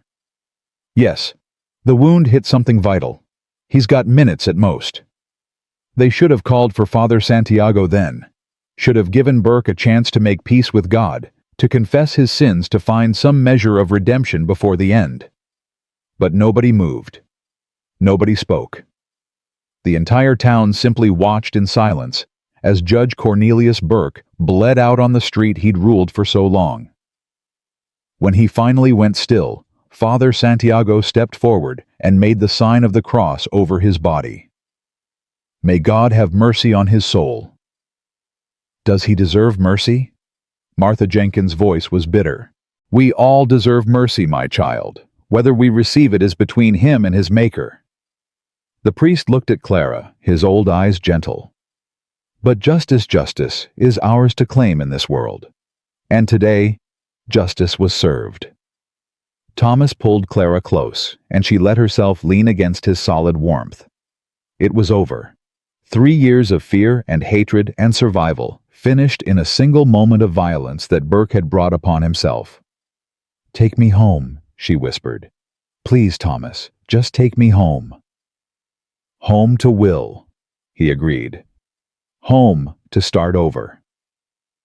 As they rode out of Silver Ridge together, Clara seated in front of Thomas on his horse, Jose and the ranch hands flanking them like an honor guard. She looked back one last time at the town that had rejected her. Some of the townspeople were already dispersing, uncomfortable with the violence they'd witnessed. But others remained, and Clara saw something new in their faces. Not pity, not judgment. Something that might have been respect. They're going to talk about this for years, Thomas said quietly in her ear. The day the plague widow faced down Judge Burke and lived to tell about it. I'm not the plague widow anymore.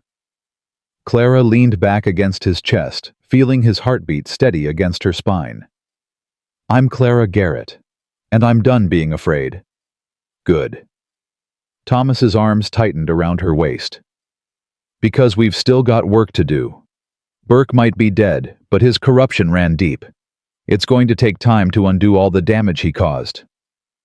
Then we'll take the time. Together. Clara covered his hands with hers. That's what marriage means. Right. Facing the world side by side. That's what it means. Thomas pressed his face against her hair, and she felt him smile. Welcome home, Mrs. Garrett. The snow had started falling again, soft and gentle, covering the blood-stained street behind them. By morning, Burke's death would be nothing but another story, another piece of frontier justice that people would tell around fires for generations. But for Clara, riding home to her son with her husband's arms around her, it meant something more. It meant freedom. It meant hope. It meant a future she could finally believe in. Will was waiting on the porch when they rode up. Clara saw him through the falling snow, small and still wrapped in one of Thomas's coats that hung past his knees. He didn't run to meet them. He just stood there watching his face pale in the winter light. Mama. His voice was so small it nearly broke her heart. Clara slid from the horse before Thomas could help her down and ran. She grabbed Will and pulled him close, breathing in the scent of him, feeling his small heart beating against hers. I'm here, baby. I'm here. I'm safe. Will's thin arms wrapped around her neck so tight she could barely breathe. Jose said the bad man took you. He said... His voice cracked. He said you might not come back. Jose was wrong. Clara pulled back just enough to look at her son's face. It's over, Will. Judge Burke can't hurt us anymore. Is he in jail? No, sweetheart. He's... Clara glanced at Thomas, who had dismounted and was standing a few feet away. He's gone. He can't hurt anyone ever again. Will looked past her to Thomas, his eyes searching the bigger man's face for confirmation. Thomas nodded once. That sharp movement Clara was learning meant absolute certainty. Your mama's safe, Thomas said quietly, and she's home to stay. Something in Will's face crumpled then. He buried his face against Clara's shoulder and started crying deep, wrenching sobs that shook his small frame. Clara held him and rocked him and whispered all the things mothers say when their children are hurting. But she knew these tears weren't just about today. They were about 3 years of fear. 3 years of watching his mother struggle alone. 3 years of being the cursed widow's son.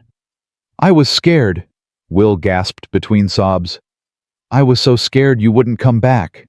I know, baby, but I'm here now. I'm not going anywhere." Thomas appeared beside them with a blanket. He draped it around both of them, without a word, then picked Will up, boy and mother together, and carried them into the house. Clara didn't protest. She was suddenly exhausted, the adrenaline that had kept her upright draining away all at once. Inside, Thomas set them down on the settee, near the fireplace. Jose appeared with hot tea, and then the men disappeared into the other room, giving them privacy. Clara held Will on her lap, and let him cry himself out, her own tears mixing with his. "I thought I lost you," Will whispered, when he could finally speak again. "Like I lost Papa." "You didn't lose me. You're not going to lose me." Clara cupped his face in her hands. "Will, look at me. Really look at me." He did, his eyes red-rimmed but focused. "I made you a promise a long time ago. Do you remember what it was?" Will nodded slowly. "You said you'd always come back, no matter what." "That's right. And have I ever broken a promise to you?" "No." "Then trust me now. I came back today, and I'll come back tomorrow and every day after that. Because you're my son, and nothing in this world matters more to me than you." Clara smoothed his hair back from his forehead. "Do you believe me?" "Yes."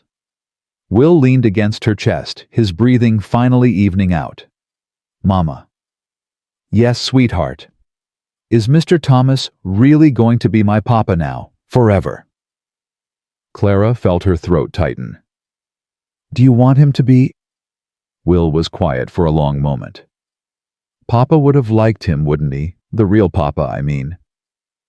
"Yes, baby. Your father would have liked Thomas very much.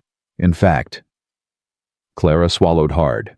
"Your father is the reason Thomas has been watching over us. Papa asked him to before he went to the gold fields. He made Thomas promise to keep us safe if anything happened to him." Will's eyes widened. "Really? Really? Thomas has been keeping that promise for 3 years, and now—" Clara had to stop emotion threatening to overwhelm her. "Now he's going to keep it for the rest of his life. If that's okay with you." "It's okay." Will's voice was stronger now.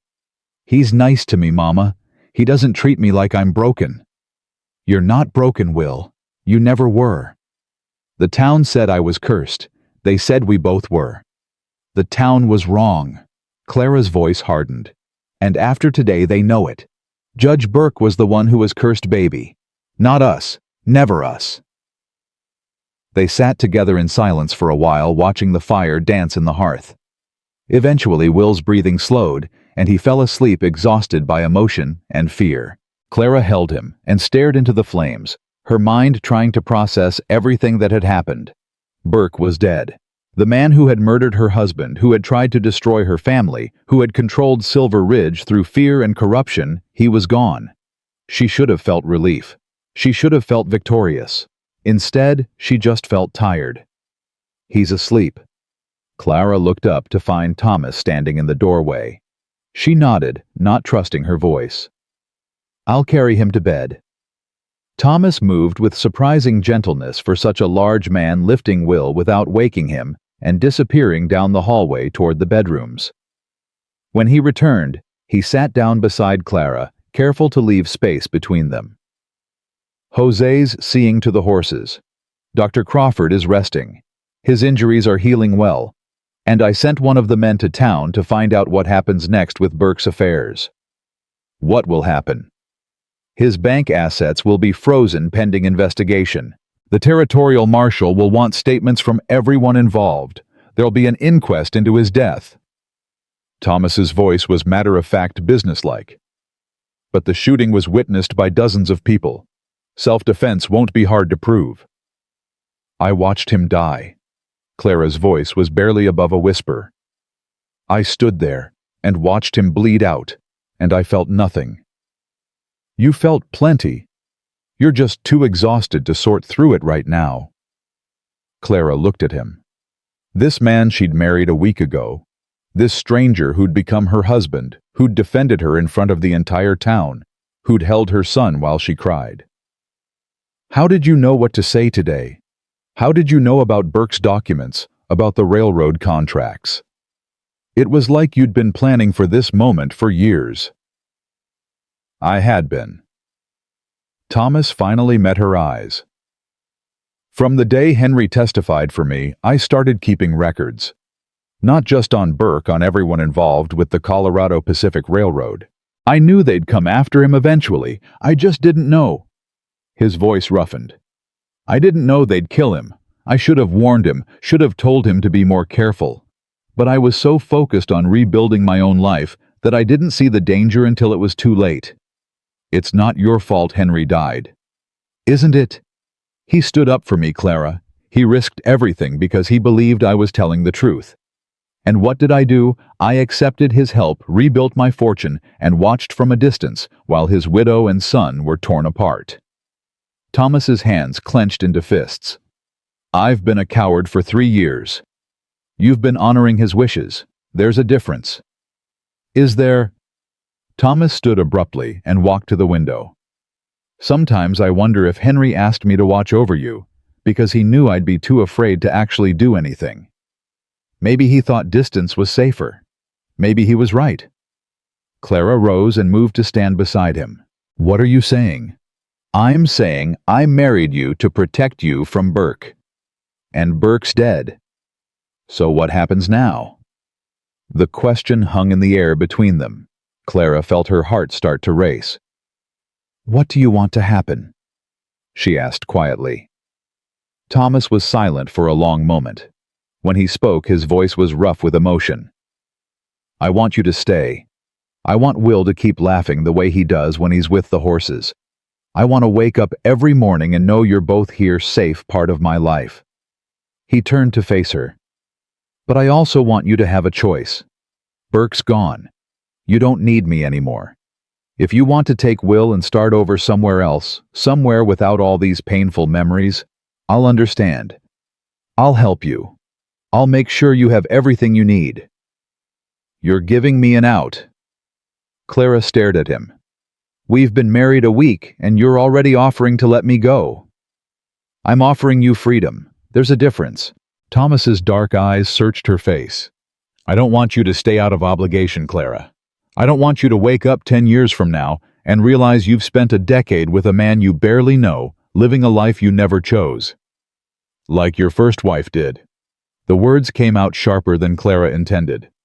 Thomas flinched as if she'd struck him. Yes, he said quietly. Like Catherine did. She stayed because we were married, because leaving would have been scandalous. And every day I watched her fade a little more. Watched the woman I'd loved turn into a ghost who could barely stand to be in the same room with me. His voice cracked. I won't do that to you. I won't trap you in a marriage that makes you miserable. Clara felt anger flare in her chest, hot and sudden and clarifying. Do I look miserable to you, Thomas? What? Do I look like a woman who's being trapped, like someone who's fading away? She stepped closer, forcing him to meet her eyes. Because I'll tell you what I see when I look in the mirror. I see a woman who's been given a second chance. I see a mother whose son is finally happy. I see someone who fought her way through 3 years of hell and came out the other side stronger than she ever thought possible. Clara. I'm not your first wife, Thomas. I'm not going to leave you because this life is too hard, or too lonely, or too quiet. I chose hard when I married Henry and moved west. I chose lonely when I built that cabin by myself. And I chose you when I said yes in that barn, knowing full well that Burke would come after us, that our marriage would make everything more complicated. She grabbed his hand, holding tight when he tried to pull away. So, don't you dare offer me an easy way out now. Don't you dare assume I'm going to run just because the danger has passed. Thomas stared at her, something raw and vulnerable breaking through his careful control. What are you saying? I'm saying I want to stay. I'm saying I choose this. Choose you, choose this life we're building together. But I need to know. Clara's voice wavered. I need to know if that's what you want too. Not because of a promise to Henry, not because of legal protection, but because you actually want me here. The silence stretched between them, heavy with possibility. Thomas's hand trembled in hers. I've wanted you here since the first time I saw you, he said finally, his voice barely above a whisper. 5 years ago, when I was in town buying supplies, and I saw you walking down Main Street with Will in your arms. You were humming to him, totally oblivious to the people whispering behind their hands. And I thought... He stopped, swallowed hard. I thought she's the strongest person I've ever seen. Clara felt tears pricking her eyes. That was before Henry died. Before everything fell apart. I know. I watched it all happen. Watched the town turn on you. Watched you lose everything. Watched you build that cabin with your own hands and refuse to break. Thomas's other hand came up to cup her face, his thumb brushing away a tear she hadn't realized had fallen. You think I married you out of obligation, Clara? I married you because I've spent 5 years falling in love with a woman I'd never spoken to. And then you walked into my barn bleeding and terrified and still fighting, and I knew. His voice broke completely. I knew I'd never let you go. Thomas, I love you. The words came out rough, unpracticed, like he'd never said them before. I know it's too soon. I know we barely know each other. But I've been watching you for 5 years, and in the past week, I've learned that everything I thought I knew was just the surface. You're braver than I imagined, fiercer than I expected, and so damn beautiful it hurts to look at you sometimes. Clara couldn't breathe, couldn't think, could only stare at this man who was offering her his heart with shaking hands and terrified eyes. I don't expect you to love me back. Thomas continued, his voice steadying slightly. Not yet, maybe not ever, but I need you to know that when I said my vows in that barn, I meant every word. For better or worse, in sickness and health, till death do us part. I'm yours, Clara, for as long as you'll have me. Clara reached up and pulled his face down to hers, pressing their foreheads together the way they'd done the night before she rode into town. You're an idiot, she whispered. Thomas let out a startled laugh. What? You're an idiot if you think I don't love you back. Clara felt fresh tears streaming down her face. I married a stranger in a barn to protect my son, but somewhere between that ceremony and now that stranger became my husband. Really became him. And I realized... She took a shaky breath. I realized that the reason it doesn't feel too fast is because you've been here all along, watching, protecting, caring from a distance.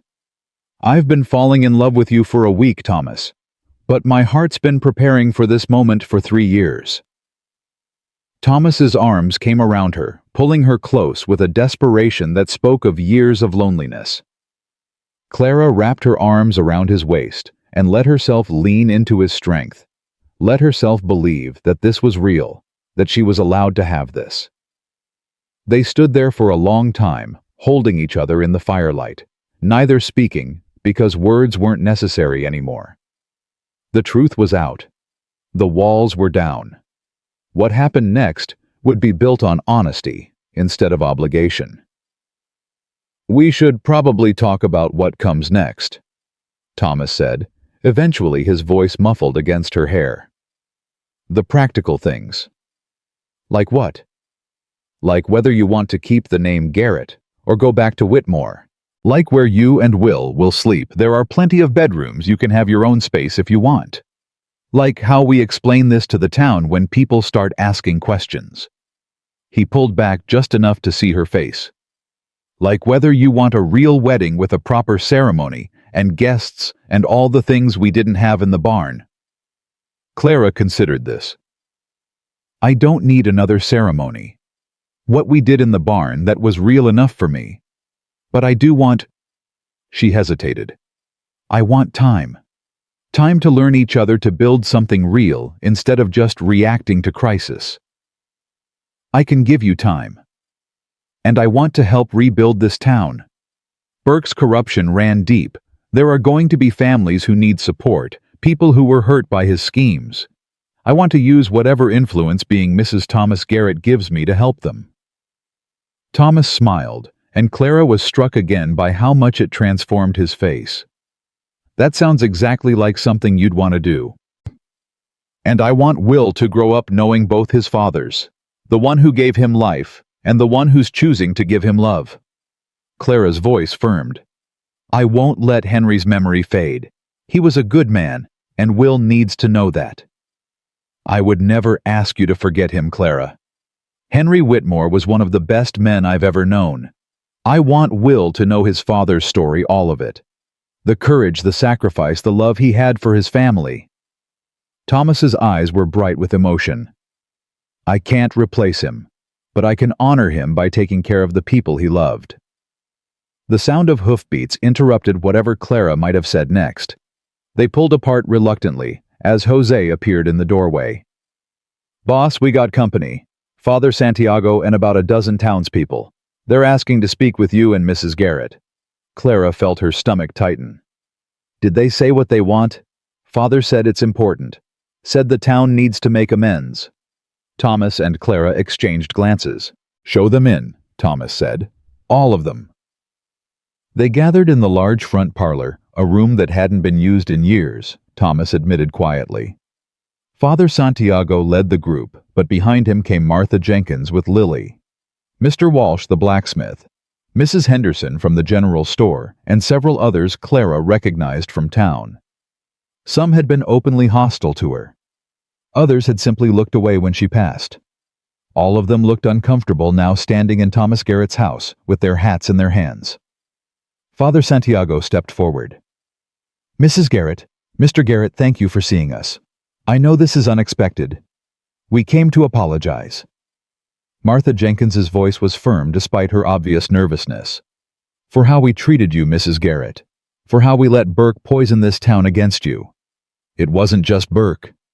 Mr. Walsh stepped forward, his weathered face creased with shame.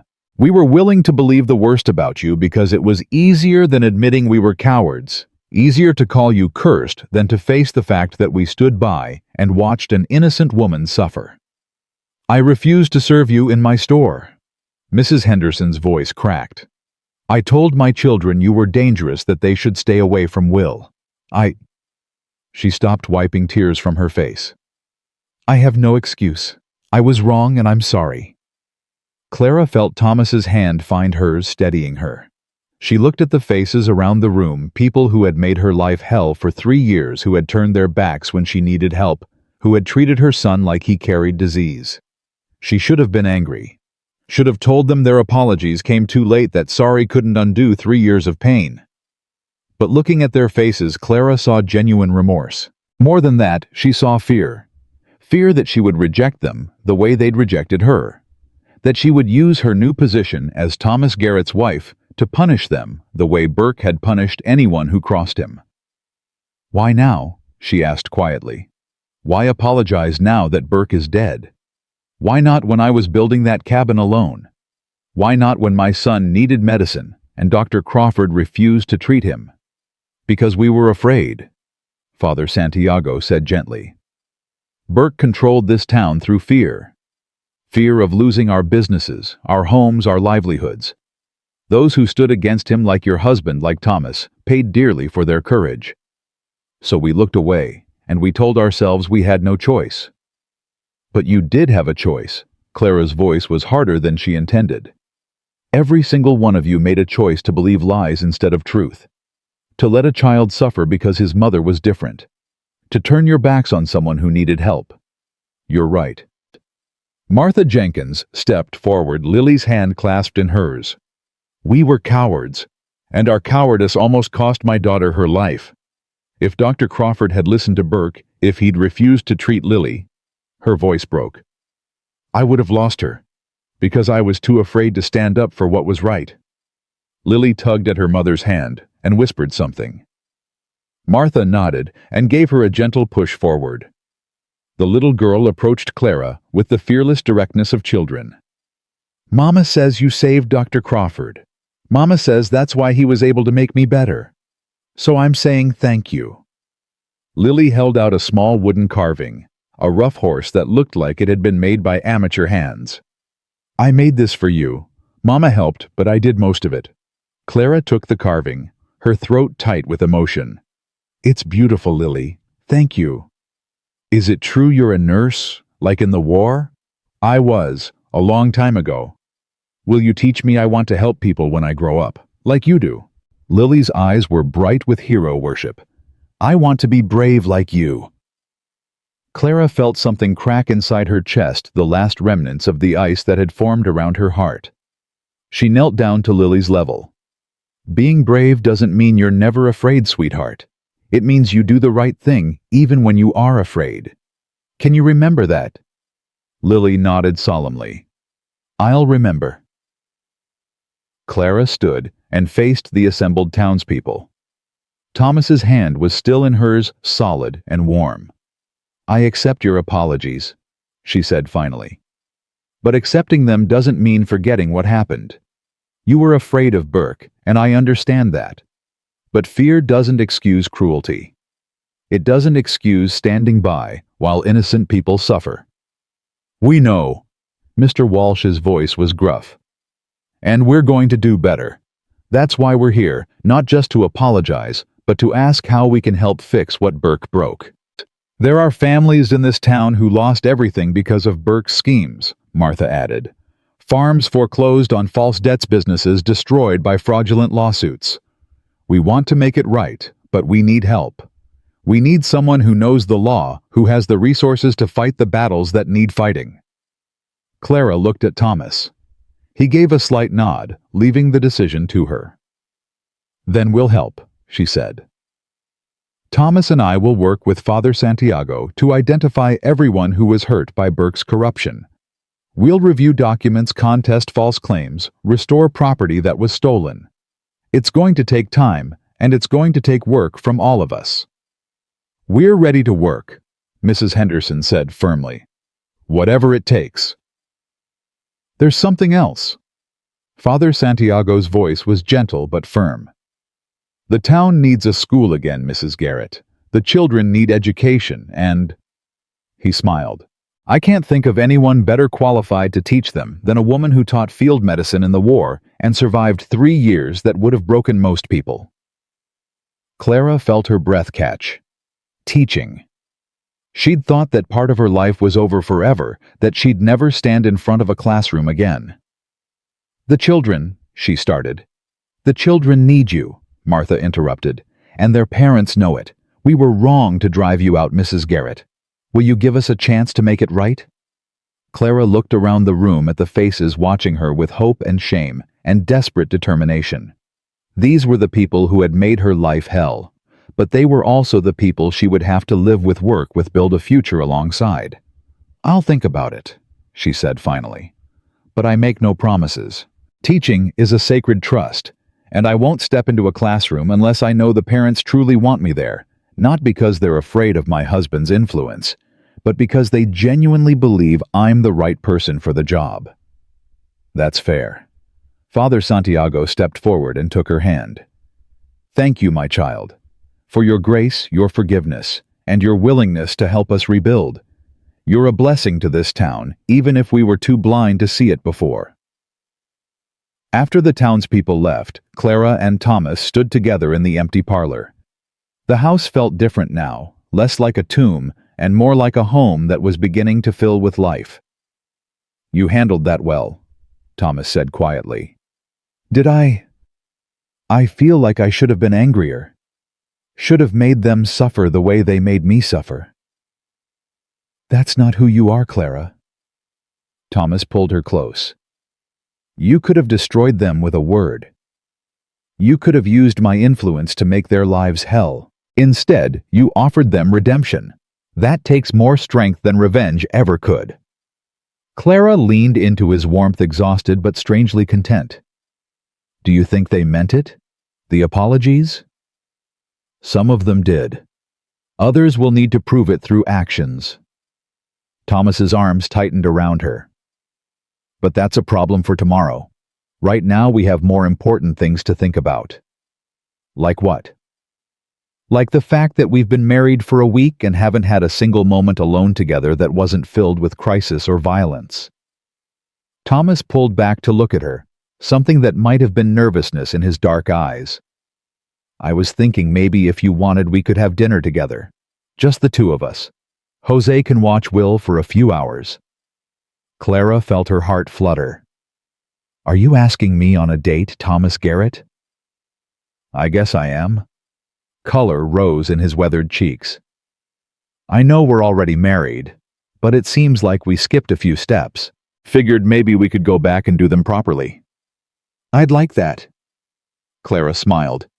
But first I need to check on Will, and you need to check on Dr. Crawford, and we should probably see what Jose found out about Burke's bank accounts.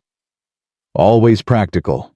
Thomas leaned down and pressed a gentle kiss to her forehead. That's one of the 1,000 things I love about you. Only 1,000 I'm disappointed. Thomas laughed a real laugh, full and genuine. The sound filled the empty house with warmth, and Clara thought maybe, just maybe, they were going to be okay. Burke was dead. The town was healing.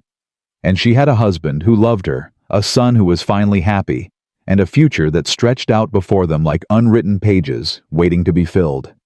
It wasn't the life she'd planned when she married Henry all those years ago.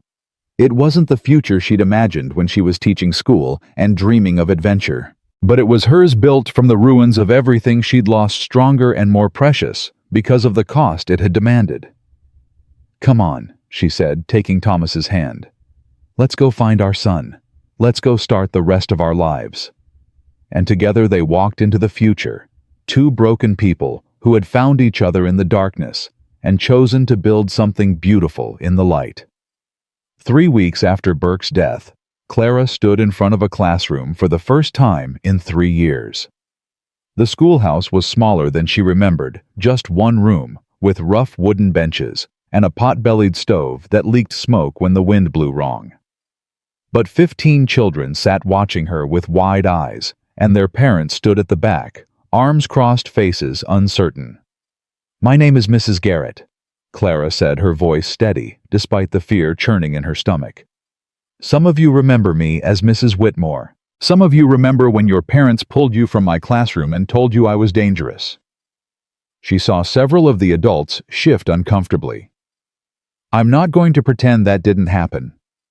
I'm not going to pretend the last 3 years were easy or fair, or anything other than what they were. But I am going to teach you, if you'll let me. A girl in the front row, maybe 9 years old, with braids and a gap-toothed smile, raised her hand. My mama says you were a nurse in the war. Is that true? It is. Did you see people die? Clara heard one of the mothers gasp, but she held the girl's gaze. Yes. I saw people die. I also saw people live who shouldn't have. I saw men with terrible wounds survive because someone cared enough to fight for them. I learned that life is precious, that every person matters, and that sometimes the bravest thing you can do is keep trying when everything seems hopeless. Is that why you stayed here when everyone was mean to you? This from a boy in the back, his voice curious rather than cruel. I stayed because this is my home, and because running away from hard things doesn't make them stop being hard.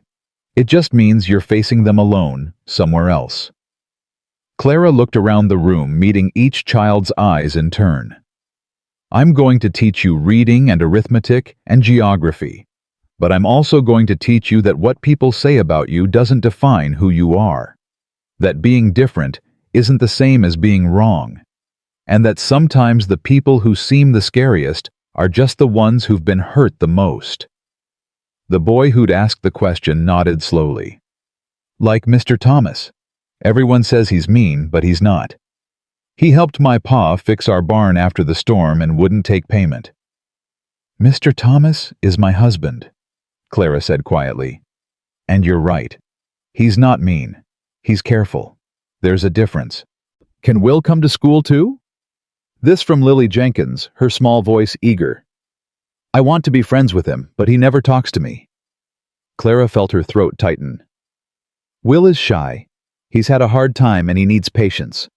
But yes, he'll be coming to school. And I hope—" She looked at the parents now, her voice gaining strength. "I hope all of you will teach your children what I'm going to teach mine. That kindness matters more than gossip. That standing up for someone who's different takes more courage than fitting in. And that we're all trying our best to survive in a world that doesn't give second chances easily." Martha Jenkins stepped forward from the back of the room. "My Lily almost died because I was too afraid to stand against Judge Burke. I won't make that mistake again." She looked at the other parents. "Mrs. Garrett is giving us a gift by agreeing to teach our children. The least we can do is trust her with them." One by one, the other parents nodded. Some looked genuinely remorseful. Others just looked resigned. But they were here, and that was something. "Then let's begin," Clara said. "We have a lot of work to do." That evening, Clara came home to find Thomas teaching Will how to rope a fence post. The boy's throws were clumsy, enthusiastic, and he laughed every time he missed a sound that still made Clara's heart ache with relief. "Mama!" Will ran to her, the rope trailing behind him. "I almost got it. Thomas says I have good aim, I just need practice." "Thomas is right." Clara hugged her son, breathing in the scent of hay and horses that had become his constant companion. "How was your day?" "Ghost let me brush his whole mane without help. And Jose taught me how to clean hooves. And Thomas says maybe next week I can help with the feeding if I prove I'm responsible." The words tumbled out in an excited rush so different from the silent child who'd barely spoken for 3 years. Thomas approached, wiping his hands on his pants. "How was school?" "Terrifying. Wonderful. Both at once." Clara leaned into him when his arm came around her shoulders. 15 students. Their parents stayed to watch. I think they were expecting me to curse the children or something equally dramatic. "And did you—" "Only with knowledge." Clara smiled. "Lily Jenkins asked about the war. One of the boys asked why I stayed when everyone was mean. They're curious, Thomas. They want to understand. Kids are smarter than adults sometimes. They haven't learned to hide behind fear yet." Thomas's voice was thoughtful. "Will, why don't you go help Jose with the evening feeding? Show him what you learned today." Will ran off without protest, and Clara realized Thomas had deliberately given them time alone. He'd been doing that more often lately, creating small moments of privacy opportunities to talk without the constant demands of ranch work or recovery or legal proceedings. "What is it?" she asked.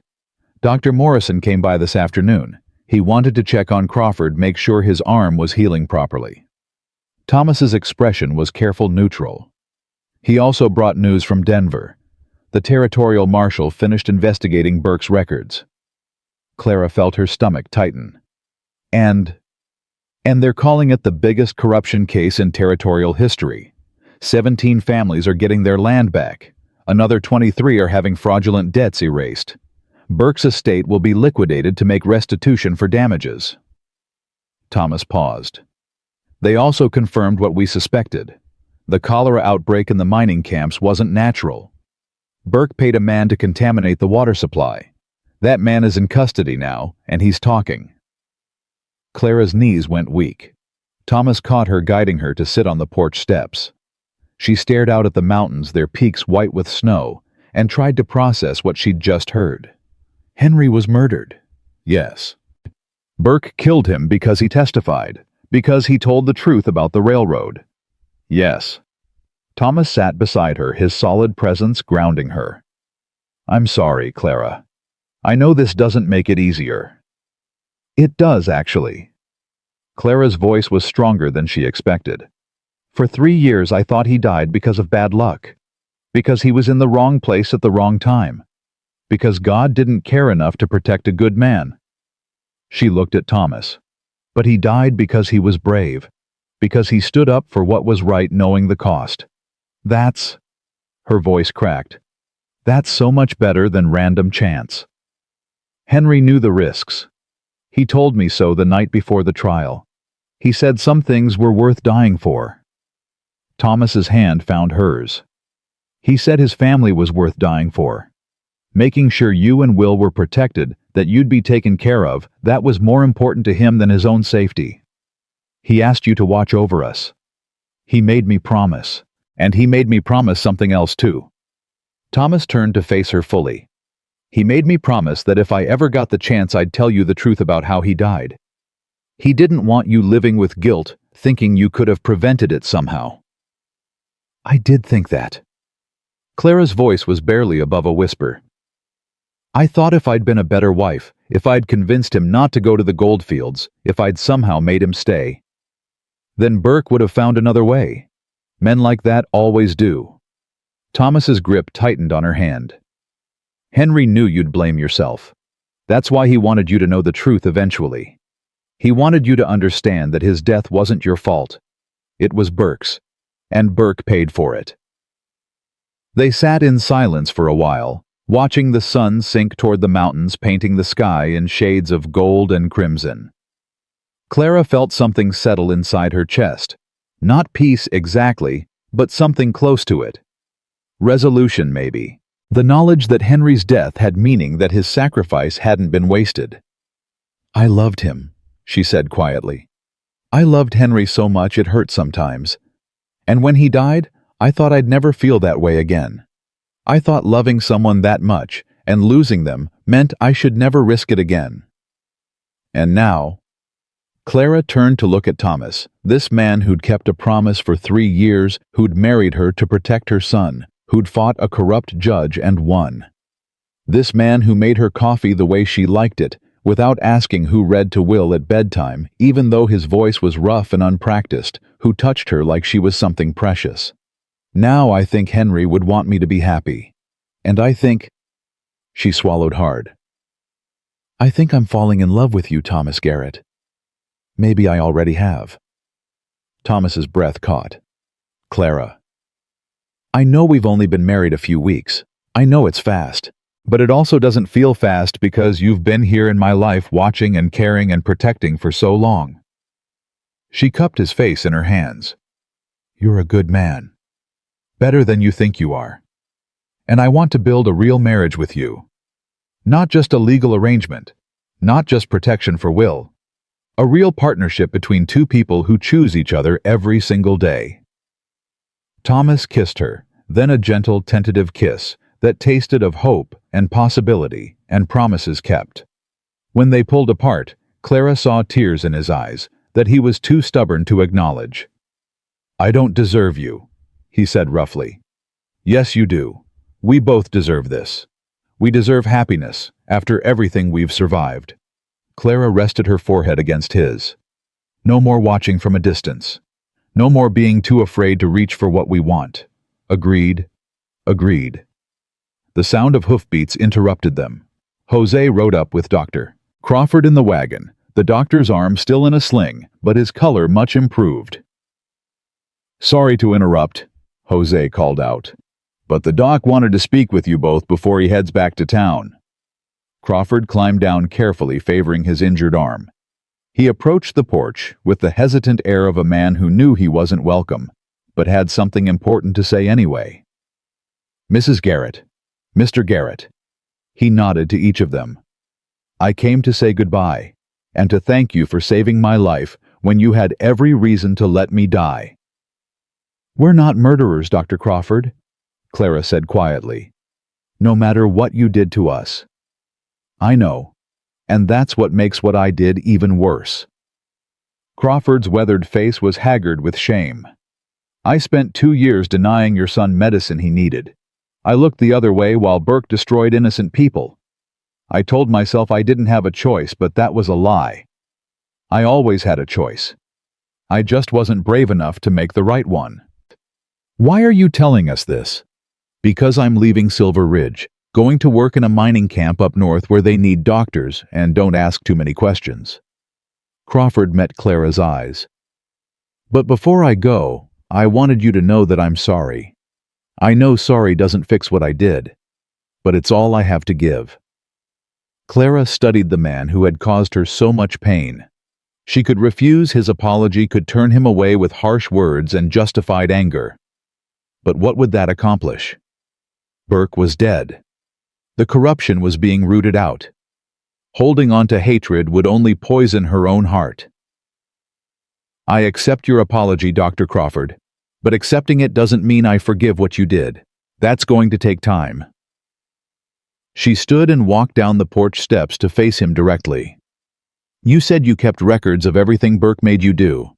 That took courage, even if you didn't use them until you had no choice. So here's what I'm going to tell you. Don't waste the second chance you've been given. Be the doctor you should have been all along. Help people. Save lives. Make amends through action, not just words."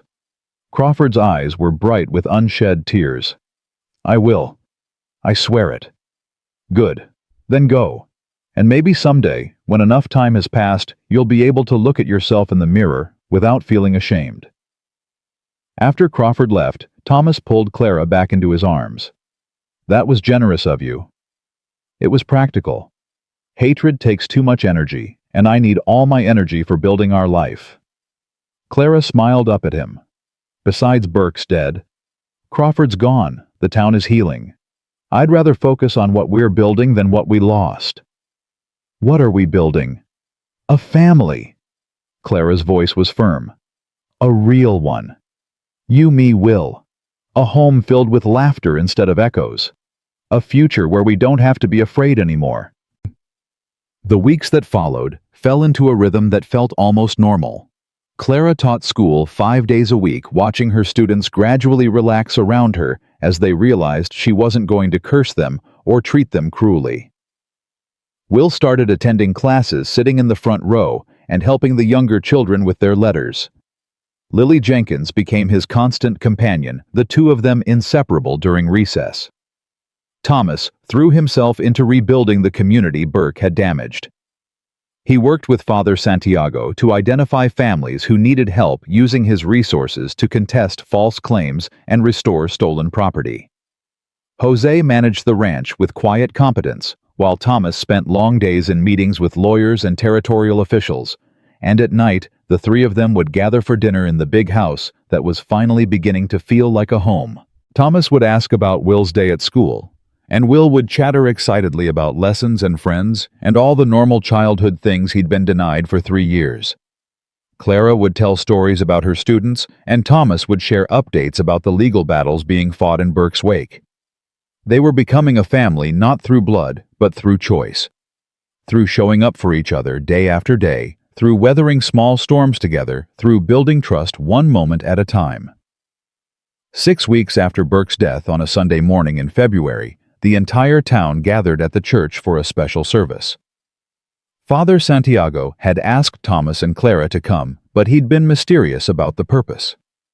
As they entered the small building with Will between them, Clara felt her breath catch. The church was packed. Every pew was full, and people stood along the walls. But what caught her attention was the memorial that had been erected at the front, a simple wooden cross with names carved into the wood. 17 names. The men who had died in the railroad tunnel collapse. And at the top in larger letters, Henry Whitmore, who spoke truth when others stayed silent. Clara's vision blurred with tears. Thomas's arm came around her waist, holding her steady, while Will pressed against her side. Father Santiago stood at the front, his old face grave and gentle. "We gather today to honor those we failed. The 17 men who died because greed mattered more than safety. And Henry Whitmore, who stood up for them even when it cost him everything." Martha Jenkins stood and moved to the front. "I stood by while Clara Whitmore was driven from this town. I believed lies because believing the truth would have required courage I didn't have. I'm not asking for forgiveness, I don't deserve it. But I am promising in front of this entire community that I will never again let fear keep me from doing what's right." One by one, others stood. Mr. Walsh the blacksmith confessing that he'd overcharged Clara for supplies on Burke's orders. Mrs. Henderson admitting that she'd spread rumors about the plague widow. A dozen others, each acknowledging their role in 3 years of cruelty and injustice. Then Thomas stood. Clara tried to hold him back, but he gently disentangled himself and walked to the front of the church. Most of you know me as the man who keeps to himself, who doesn't smile, doesn't socialize, doesn't show up to town events. Thomas's voice was rough but steady. What you don't know is why. 10 years ago, I watched 17 men die because I wasn't brave enough to stop the people who were cutting corners. I reported it, but I didn't fight hard enough. I didn't stand my ground the way Henry Whitmore did later. He turned to look at Clara. Henry saved my reputation by telling the truth about the railroad, but he did more than that. He showed me what real courage looks like. And when he died, I made him a promise that I'd watch over his family. For 3 years I watched from a distance, while his wife and son suffered, and I told myself I was honoring his wishes. But the truth is, I was afraid. Afraid of getting close, afraid of losing someone else, afraid of failing again. Thomas's eyes found Will in the crowd. But then, a storm came and destroyed Clara's cabin, and I couldn't watch from a distance anymore. I had to step in, had to help, had to finally keep the promise I'd made. And in doing that, I found something I thought I'd lost forever. I found family. I found purpose. I found a reason to be brave instead of just being careful. He moved back to where Clara and Will sat, but he didn't sit down. Instead, he held out his hand to Will. "Son, would you come up here with me?" Will looked at Clara, uncertainty in his eyes. She nodded, and he took Thomas's hand. Together they walked to the front of the church. Thomas knelt down so he was at Will's eye level. "Will, I know I'm not your real father. I know Henry Whitmore was, and he was a better man than I'll ever be. But I want you to know that I love you like you're my own son. And if you'll let me, I'd like to adopt you properly. Make it official that you're a Garrett, same as your mama and me." Will's eyes went wide. The church was absolutely silent, everyone holding their breath. Would I keep Whitmore too? Will's voice was small, but clear. "I don't want to lose Papa's name. You'd be William Whitmore Garrett, both names because both fathers love you." Thomas's voice was thick with emotion. "What do you say, son?" Will looked at the memorial with his father's name carved in wood. Then he looked at Clara, and finally back at Thomas. "Papa would like you," Will said quietly. "He'd be happy that you're taking care of us. So yes, I want to be your son too." Thomas pulled Will into a fierce hug, and Clara saw tears streaming down his weathered face. The church erupted in applause, and Clara found herself crying too, not from sadness, but from overwhelming gratitude for second chances and new beginnings. After the service, as they walked back to the wagon, Will reached up and took both their hands. "Mama Thomas, can I ask you something? Anything, sweetheart. Am I still cursed, or did that stop when Judge Burke died?" Clara and Thomas exchanged glances. Clara knelt down and took Will's face in her hands. "Baby, you were never cursed, not for one single day. Some people in this town were scared and ignorant, and they said cruel things because it was easier than admitting they were wrong. But you," she kissed his forehead, "you are blessed. You're loved, you're safe, and you're going to grow up knowing that the opinions of fearful people don't define who you are. So I can have friends now, and go to school and not have to hide. You never have to hide again." Will threw his arms around her neck and over his shoulder. Clara saw Thomas watching them with an expression of such fierce protectiveness and love that it took her breath away. That night, after Will was asleep, Clara and Thomas stood on the porch watching snow fall softly across the ranch. Thomas's arms were around her waist, her back pressed against his chest, and for the first time in years, Clara felt completely at peace. "Do you think we'll ever stop expecting disaster?" she asked quietly. "Maybe. Eventually." Thomas's breath was warm against her ear. "But even if we don't, even if we spend the rest of our lives waiting for the other shoe to drop, we'll face it together. That's what matters. Together." Clara turned in his arms to face him. "I like the sound of that." "So do I." Thomas kissed her slow and sweet and full of promises.